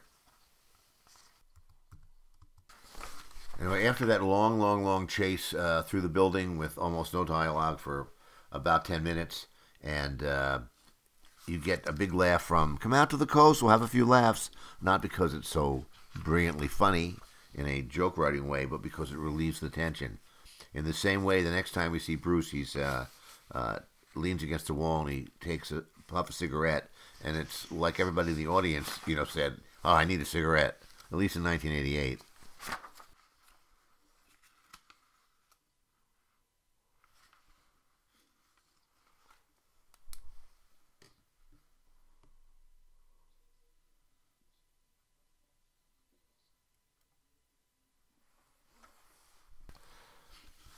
So if there's a pattern in my oeuvre, like Steven Spielberg has mirror shots, my mirror is the black mirror. Almost all of my movies, I show how the media would react to the insane events of my movies, which are usually explosive. So it becomes a tremendous part and parcel of my movie Ricochet with Denzel Washington. Both Denzel and his opponent in the film. Wait a minute here. None more so than in Ricochet, where both the characters that face off in the movie are created by the media. It kind of predates the mobile phone era. Somehow, conveniently, everybody has a video camera in the movie, so it's the equivalent of today, where everybody is putting something up on TikTok. And so that would be the most extreme example. But I did it in all my films, even in the Flintstones. Forget the logic of media in the Flintstones, but in the Flintstones, the media becomes a big part of the story. So there's a pattern there. If anyone's doing a term paper about me, by the way, I'll be happy to punch it up. I used to do that in college. I made a good pretty penny punching up other students' term papers.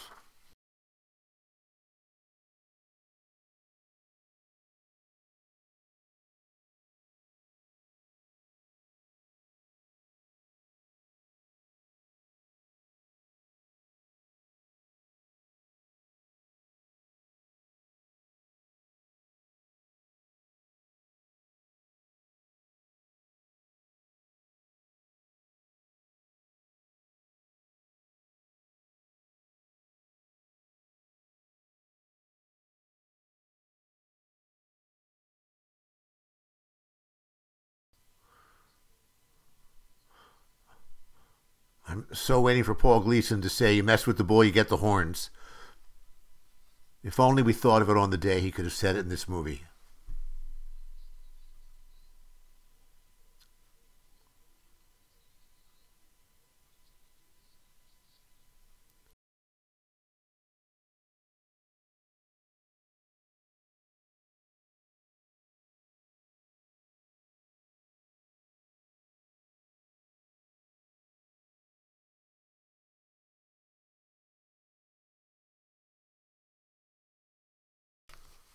In order to keep track of what was going on, I actually was given a large blueprint of the building, which was color coded for me, so that I could keep track of who was what, when, where.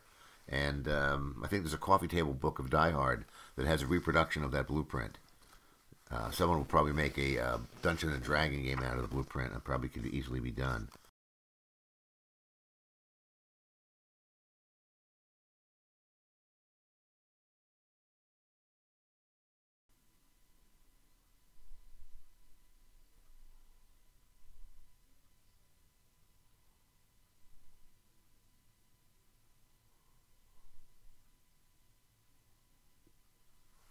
I love the way he says, I read about Asian Dawn in Time magazine. He's just pulling this stuff out of his ass.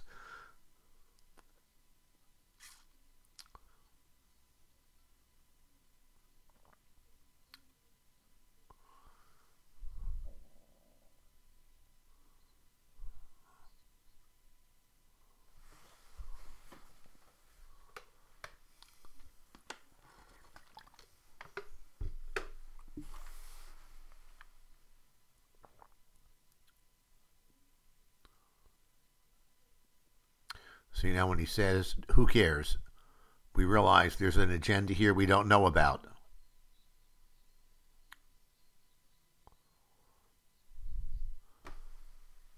It's Christmas, Theo. It is the time of miracles. How can you say it's not a Christmas movie?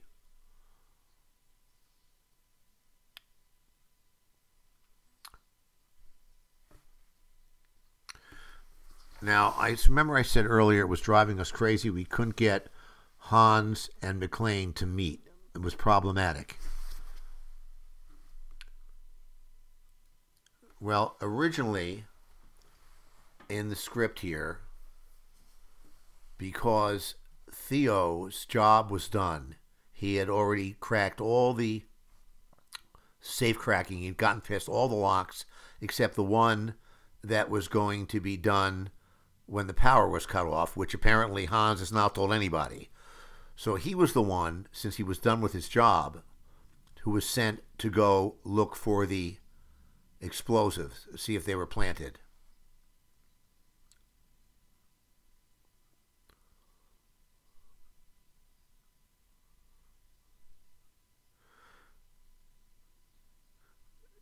Now, this got completely wrong here. The idea was that the newscaster here had been so rattled by William Atherton saying "eat it" that he got it wrong twice. He said the Stockholm Syndrome, Stockholm, Finland, and then he was corrected and he said Helsinki, Sweden. So somehow the Stockholm Syndrome got called the Helsinki Syndrome by the other guests on TV. I don't know how it happened.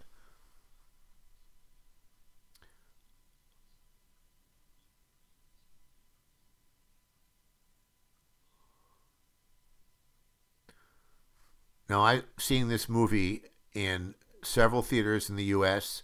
and also in Europe. I went to the premiere in Paris, and You Want a Breath Mint gets a huge laugh. But again, that's not a joke that's funny at the water cooler the next day. It's totally out of character. The guy we bonded with, Officer Powell, sees the incompetent police chief starting to button his jacket and button his shirt, getting ready to meet the FBI.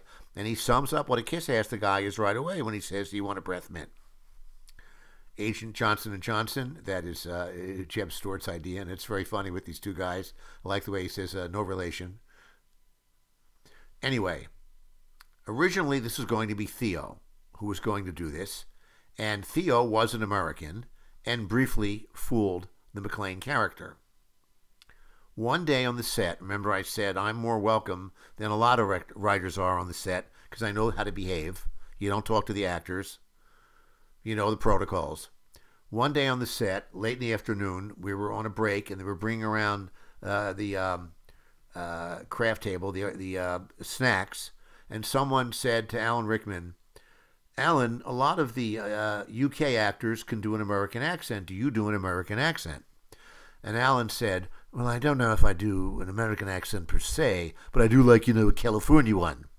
So everyone laughed, and like a light bulb went off in my head. And I ran off, and I got a hold of Joel Silver, who was on the set, and I said, "Do it again, Alan."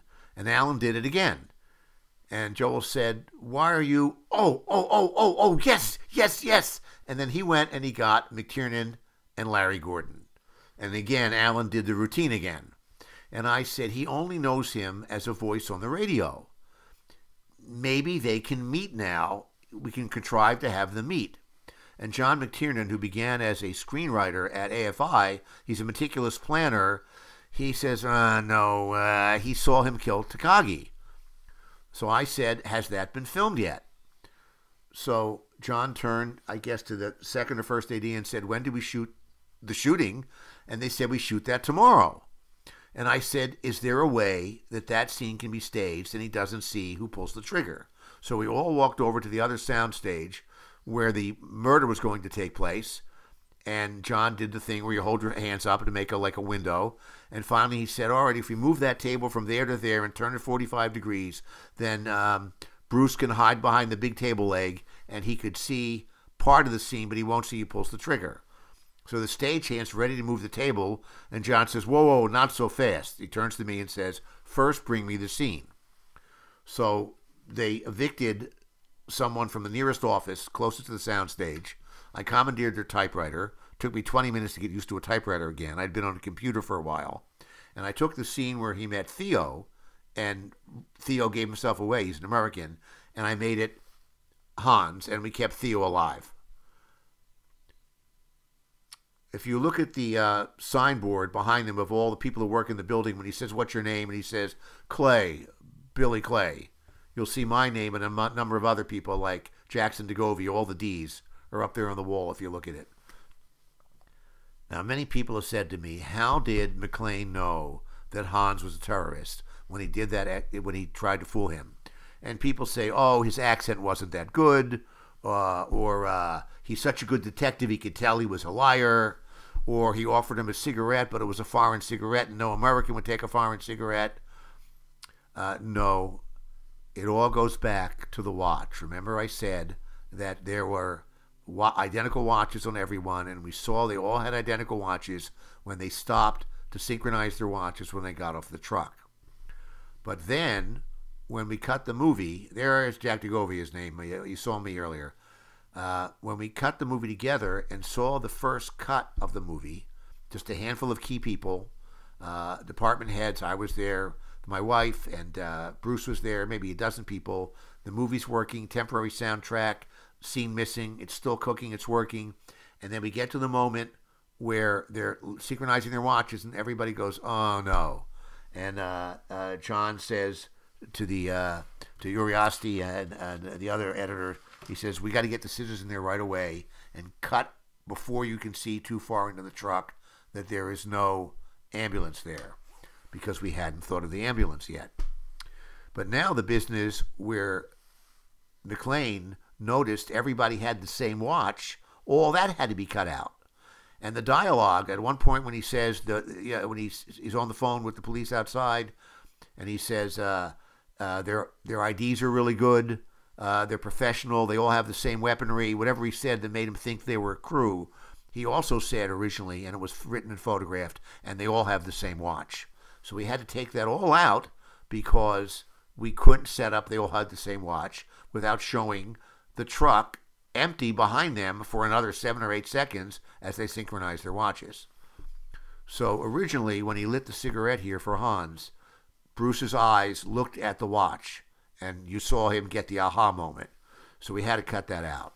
So now it's just down to, he's just such a great detective, he has an instinct for these things. Personally, I like it better when he's a detective and it's not guesswork. Also, notice in this scene how the camera starts to get askew. gradually this camera gets more and more off angle as as the audience gets nervous about Bruce's situation.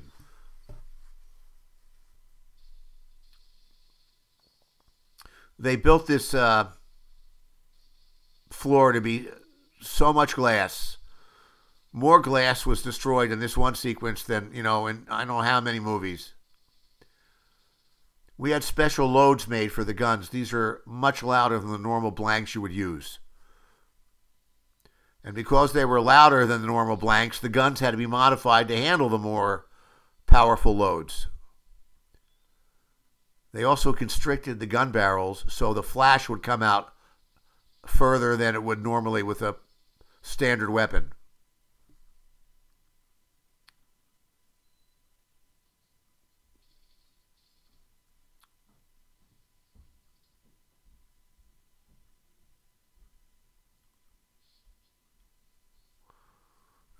I don't quite understand why Carl doesn't understand the German, but he understands the English.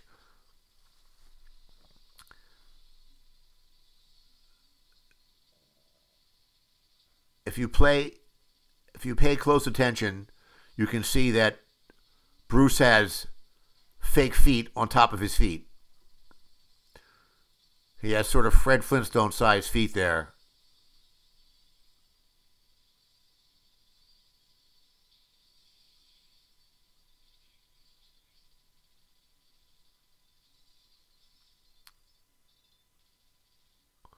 That's his real feet.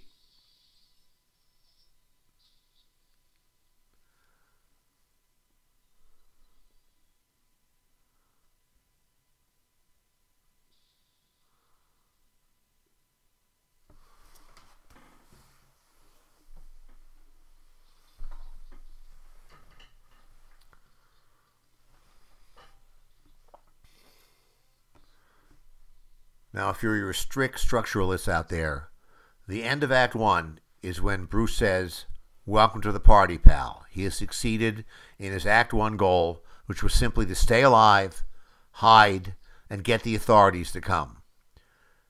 In Act 2, he gradually realizes the authorities are making it worse, and he now is trapped between the devil in the deep blue sea. He's between the authorities and the criminals, and none of them want him there. And the end of Act 2 is when he says, "Carl, we are back in business," when the villains have, in fact, succeeded in their goal in Act 2, which was to neutralize McClane and to get the detonators back, which they need for their plan.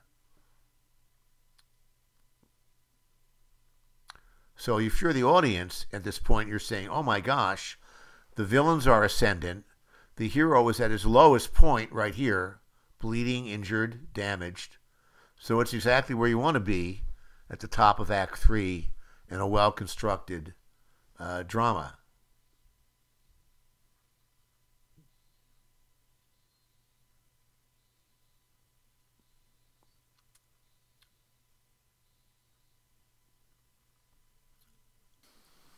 Anyway, we were deep into the movie with this brilliant diabolical plan of Hans Gruber. And now he's asked for these helicopters, and then we go, wait a second, what was the plan? Were they going to get in the helicopters? Were they going to go to the airport?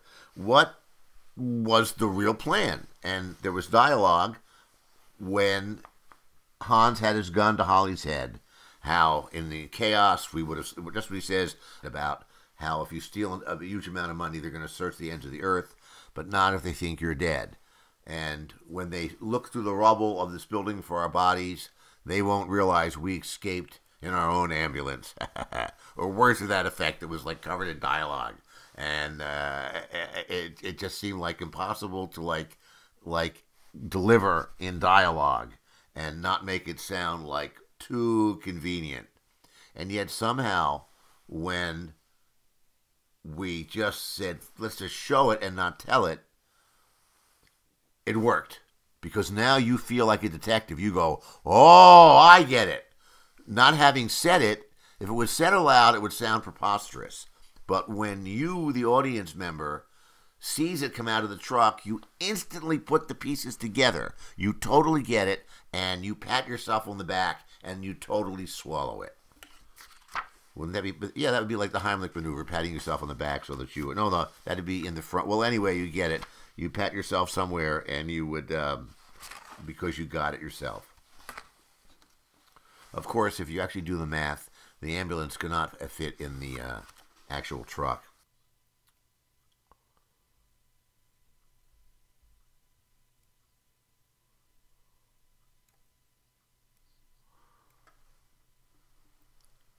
Hal's anecdote about how he shot a child was sort of fictional at the time this was written, but has happened way too many times in real life. It comes back later.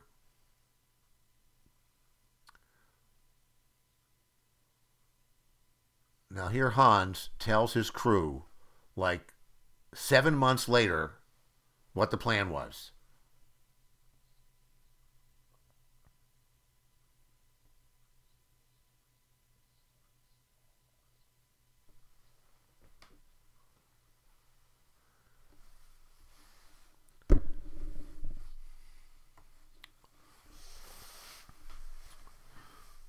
I know there's a lot of talk about the director's cut and the drop scenes. This movie is pretty tight. It's as tight as a Swiss watch. One of the few things that were left on the cutting room floor was much more complicated business about turning the power off. And it's, I think it's available on some of the special Blu-rays, but it doesn't add anything. This dialogue about Christmas Eve brings me back to the long-going argument: is it a Christmas movie or not? As I said earlier, despite the argument that this could happen any other time of the year, no, only on Christmas Eve do giant American corporations have Christmas parties, and only on Christmas Eve would the rest of the building be vacant. It doesn't work on any other holiday. And it doesn't work on a random day, because on a random day, you wouldn't have hostages, and you wouldn't have the top executives. I'll go further. Let's find a baseline for a Christmas movie. How about White Christmas? I think we could all agree that White Christmas is probably a Christmas movie. But strangely enough, White Christmas takes place over a 9-year period. It starts in 1944, during World War II, on the eve of the Battle of the Bulge, and the last scene is in 1954 when the movie came out, 9 years later. So White Christmas, the incontestable Christmas movie, only has 2 scenes on Christmas, the first scene and the last scene. Here we are with the Christmas music, Merry Christmas, the Ode to Joy, the vault opens. Remember, all angles in the building, all the locations are angles. The one round building, everything revolves around this. We're finding in the vault room. Anyway, White Christmas only has the first and final scenes. Christmas 44, Christmas 1954. Die Hard takes place entirely on Christmas Eve to dawn. It's entirely Christmas party. There's only one Christmas party in White Christmas at the end of the movie. How many Christmas songs are there? There's 2 in White Christmas and Snow. And Snow is really just a winter song. It's not really Christmassy. Die Hard has 4 Christmas songs: Let It Snow, Winter Wonderland, Christmas in Hollis, and Jingle Bells. Now, there's another commonality. The party venue is threatened.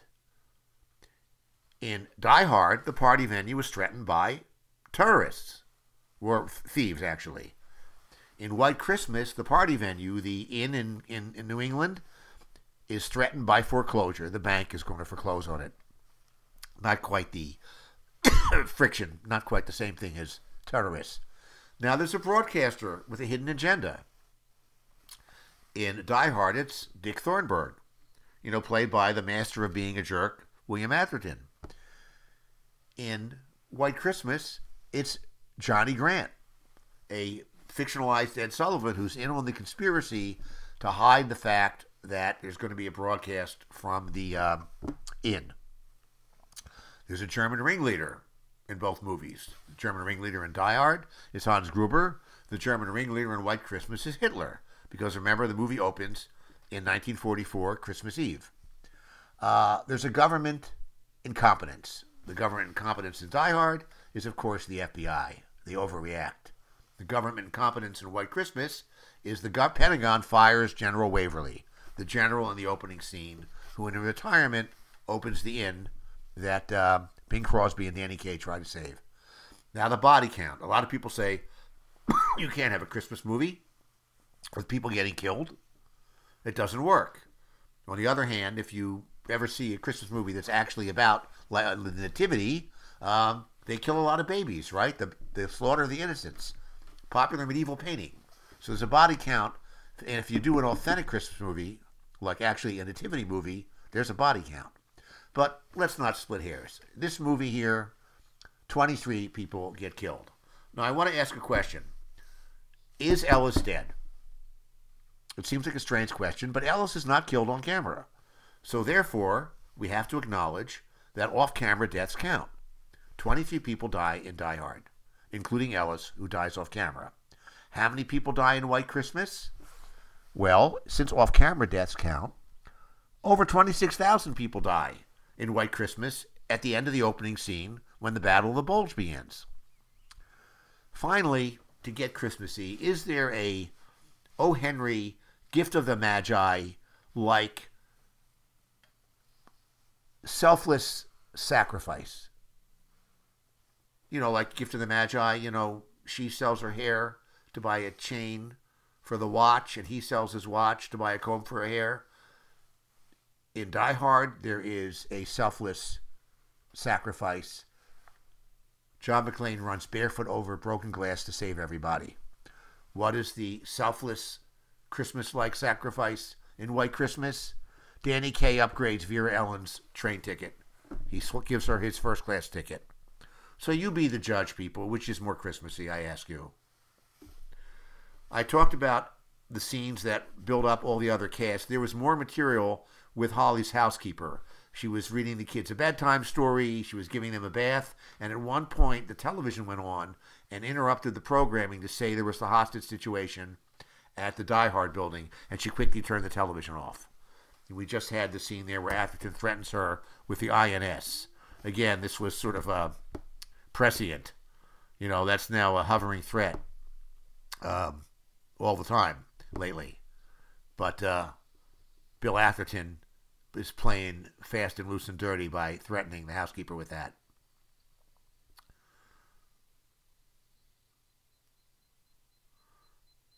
And Bruce now realizes that he thought he had all the explosives in that duffel bag and realizes he only had a fraction of them.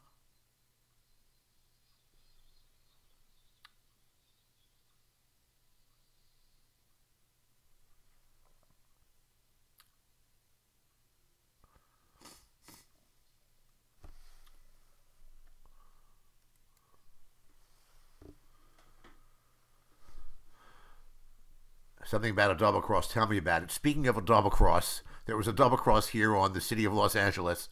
They were told the helicopters would be, they'd be 5 or 6 stories in the air. And they were like basically 1 story above the ground. They were like barely 2 stories high. Now, Charlie Pacherny and his crew, they did just a great fight here. And you see that Bruce is kind of a street brawler. And Carl is trained and graceful. Remember, he was a ballet dancer. So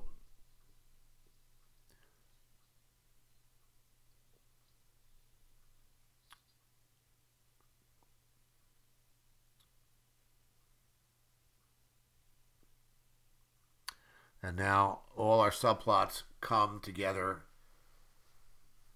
Atherton has caused tremendous problem by going to the house. Hans puts it together. Oh my gosh, the guy upstairs is married to Mrs. McClane.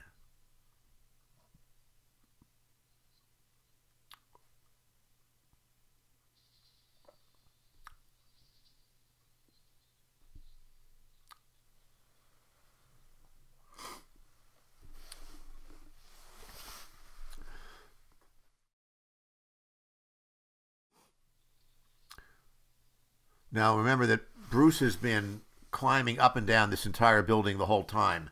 He has been surviving in the vertical. He's the elevators, the climbing up and down the stairs. And that plays off in this fight as well. Carl is fighting in 2 dimension. He's fighting on the ground. And you'll see as the fight progresses that McClane uses the vertical in the fighting. And he basically wins the fight because he's working in 3 dimensions.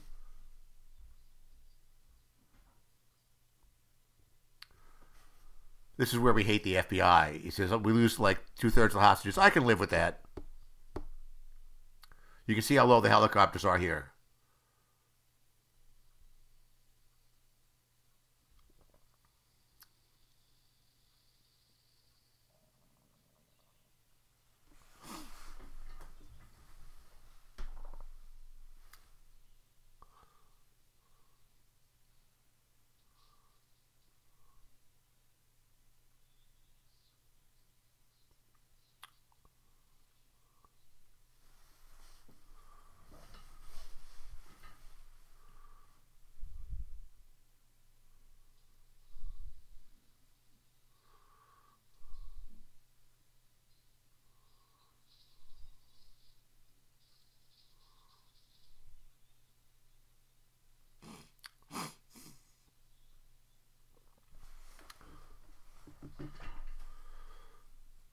I talked earlier about how McClane wins by using the vertical.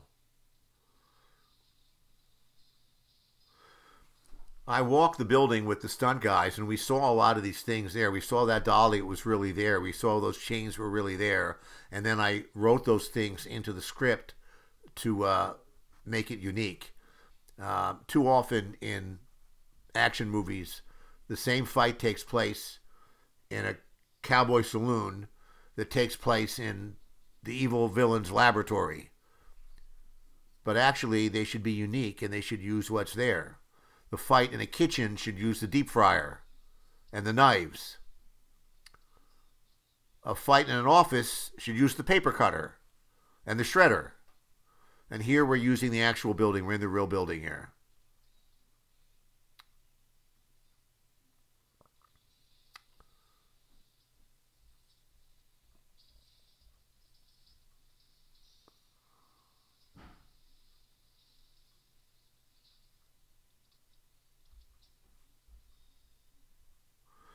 Now we have that shot of Carl hanging there and strangled in the chain, and I'm fine with that.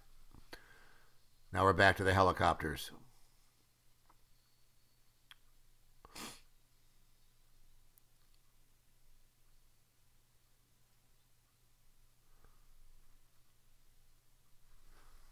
I was in junior high. That's a great line, if I say so myself. Look how low those helicopters are.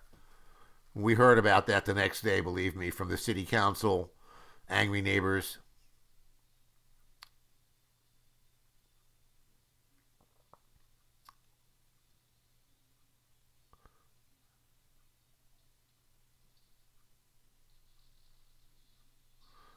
The audience went nuts on that moment. Now this is where all the plots come together.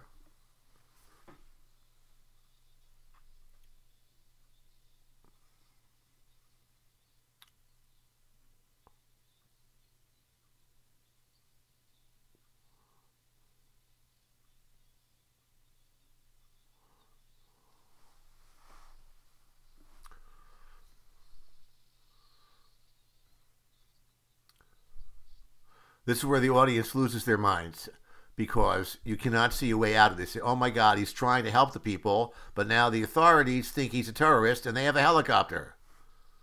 So we have very mixed feelings here. We're like, now this next sequence, we filmed a lot of scenes on the actual roof of the real building with the helicopter pad. But this next part was actually a parking garage on the 20th Century Fox lot, where they control it. And they duplicated the top of the building on the parking. Now, this drives me crazy, this shot. And I was begging the editors to take it out because he's still hanging there. And he's got to be dead by now. So I wish that shot had not been there because it reminds you that he's like dead. Whereas if we didn't see him from the first moment he hung until he shows up again, you could believe that maybe off camera he like got loose.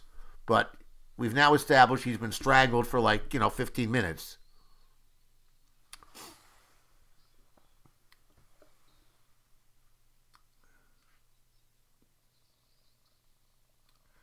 Dennis Hayden, who plays Eddie here, the guy who says they're coming back down, the one American with a Texas accent.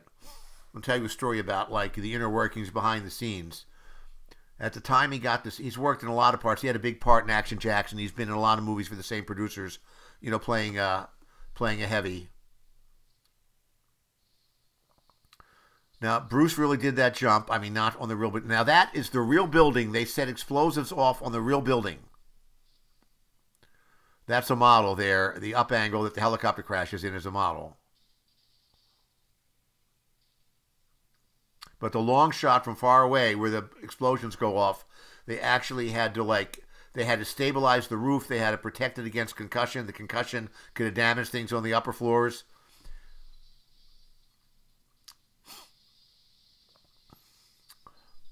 Now, the original version of this gag is in a Harold Lloyd movie called Safety Last, if you're a movie buff.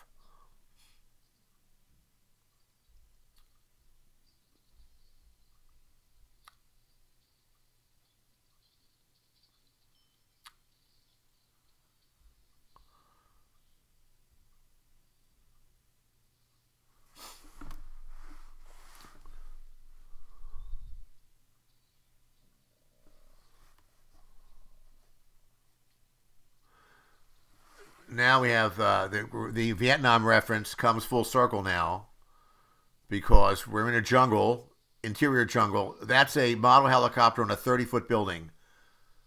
That's the helicopter exploding, and now we are in a Vietnam-like scene where Bruce is in a tropical rainforest. We're going to need some more FBI guys with an ad lib from Paul Gleason, which I hate.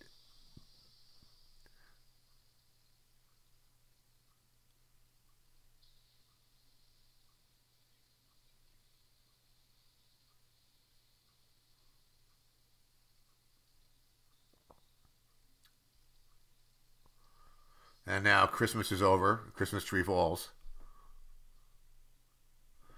All right, now originally we had, at the very end of the movie when Hans is at gunpoint with Holly as a hostage, he explained they were going to escape pretending to be some of the rescue workers. But we felt the dialogue did not explain it enough, and that sight gag of the ambulance coming out of the truck, the audience understands immediately without any dialogue what the villains were going to do.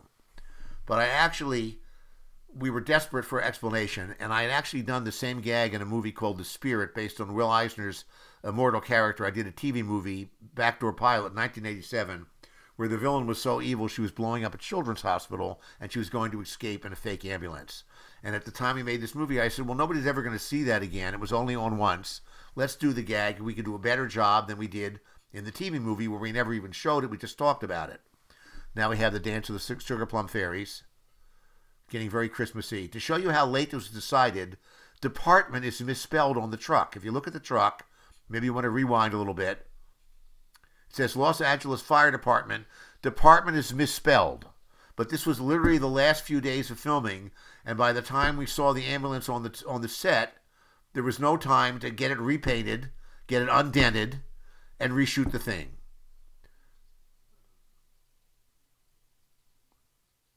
Okay, he and Theo are the only two to survive.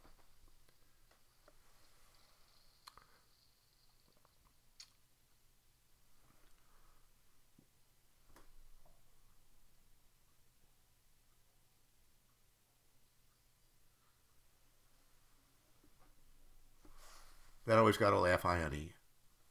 Now Dennis Hayden, who is the last terrorist standing right now, a little story about behind the scenes in Hollywood. This is like a Bond movie. Joel always says it's like a James Bond movie. This little moment here with the brick walls and the pan to the gun.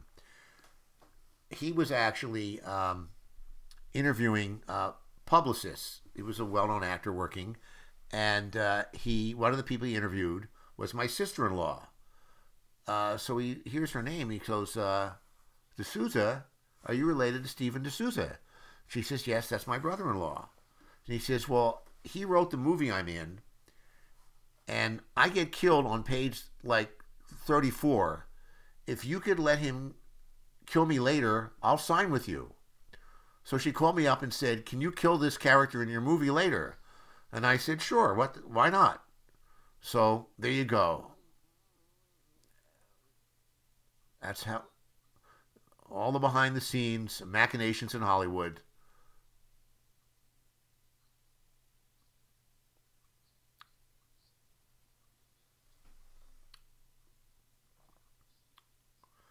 Now, when you say, is it a Christmas movie? How could it not be a Christmas movie when Christmas wrapping tape saves the day?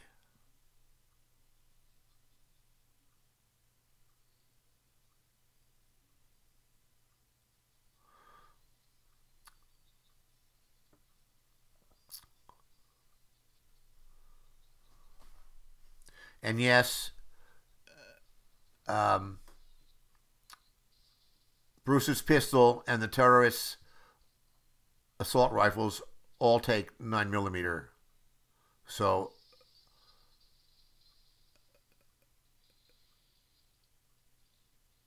the cartridges are exchangeable.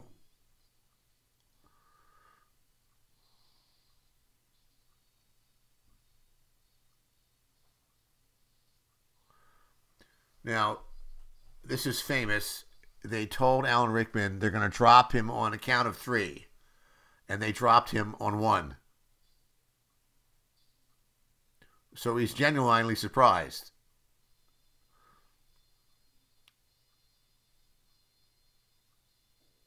That's on obviously on a blue screen.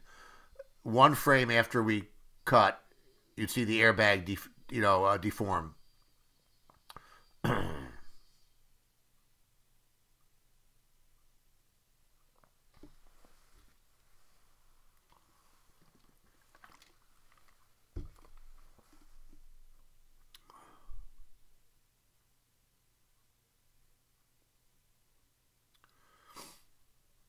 And John McTiernan had this great idea that there'd be a snowfall of paper. So we really get a Christmassy looking scene here if you ignore all the destruction. But look, the blinking lights, they're like Christmas lights, right? Red and green and blue. It's a very Christmassy scene if you squint your eyes.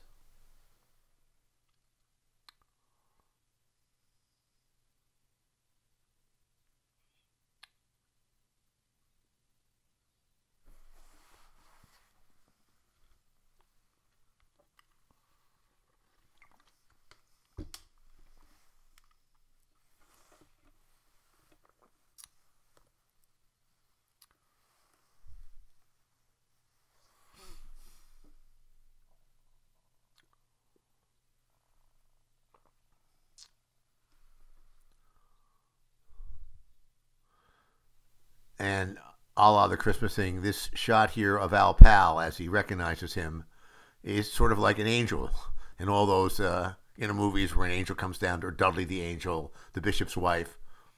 So he's shot very much like the angel in a Christmas movie. Look at the soft glow, the falling snow.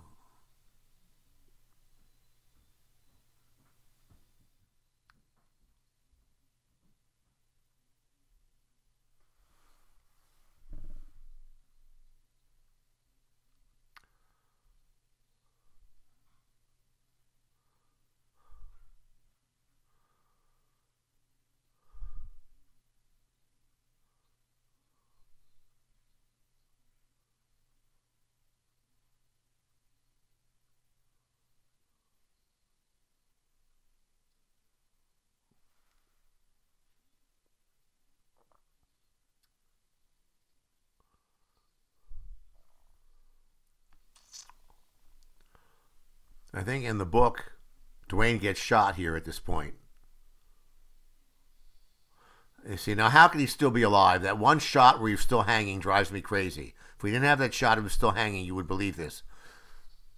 This music cue here is borrowed from Aliens. It's a leftover James Horner cue from Aliens, as opposed to our Michael Kamen score. They did special effects on those gunshots to make them particularly flashy.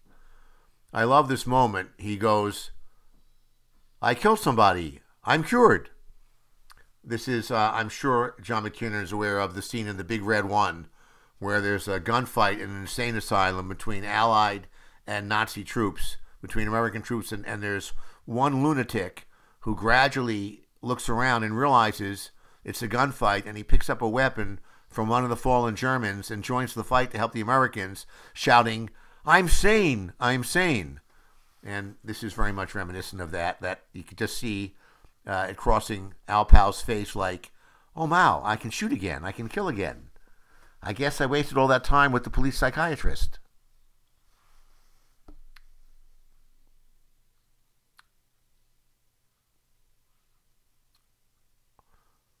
In Die Hard 2, she references this.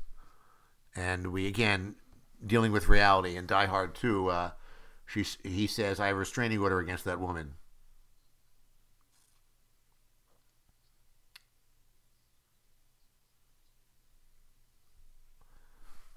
And it is their idea of Christmas. And it's our idea of a Christmas movie. And I hope you've enjoyed this insider look at the making, the pre-production, the production, and the making of the movie, and all of the twists and turns on the way, and all of the warts and all, I guess you can see. And in our wildest dreams, while we knew, as predicted, it would probably play on television every year at Christmas, we had no idea it would take on the life it has, and we're happy to be part of it. Anyway, you've now witnessed what began the whole genre, now called a Die Hard Inna.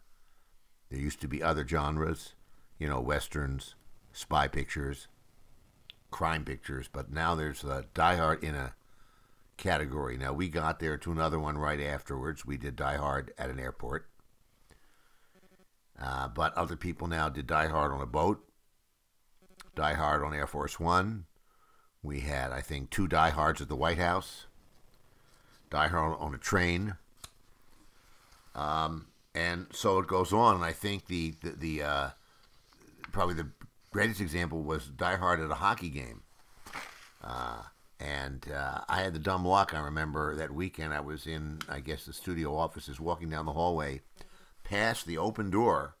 I'm not making this up, of the producer who had produced that movie, and he was getting the numbers for the picture, and apparently the box office was not what he was expecting.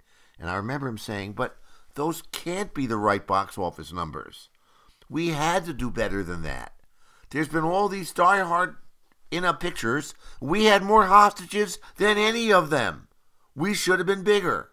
I.e., the bigger the more hostages you have, the bigger the box office. I'll tell you how far out of control this became. I guess early this century, if I'm dating myself, I got a call from a producer who said, "I'm flipping channels, and I saw this kind of horror picture with, it was like The Exorcist, but like it was true, and with Christopher Plummer and Timothy Dalton, and I go, "Oh, you directed that picture? You wrote and directed the picture?" And I go, "It scared the hell out of me." And I'm thinking, "Hey, you really handle those actors well, but why are you directing this kind of a thing? You should be directing your kind of movie, what you write.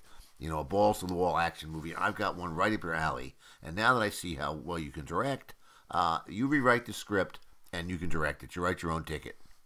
So I said, "All right, sounds interesting. What is it?" He said, "It's Die Hard in a building." Now, I told that story in the early years of this century a number of times to various journalists in various situations, and they all laughed, and nobody believed me. It never saw print.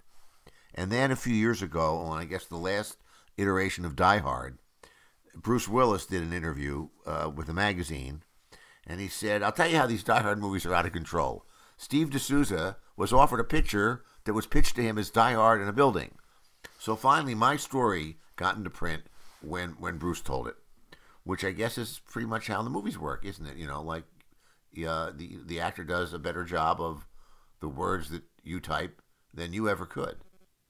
Anyway, on that note, this has been Die Hard in a Rogue commentary. And thank you for listening. And now go watch Die Hard 2. I like that one too. I worked on that one too. Thank you, and good night. Thanks for listening. That was our very special episode of Rogue Commentary, sponsored by Script Hub, the brand new resource for unrepresented screenwriters. Check it out at script-hub.co.uk. Huge thanks once again to Stephen de Souza, to producer Sam Ibrahim, and everyone who helps to spread the word. We'll be back with another exclusive audio commentary very soon, so please subscribe, rate us, and most importantly, tell your fellow film fans that Rogue Commentary is a thing. Bye!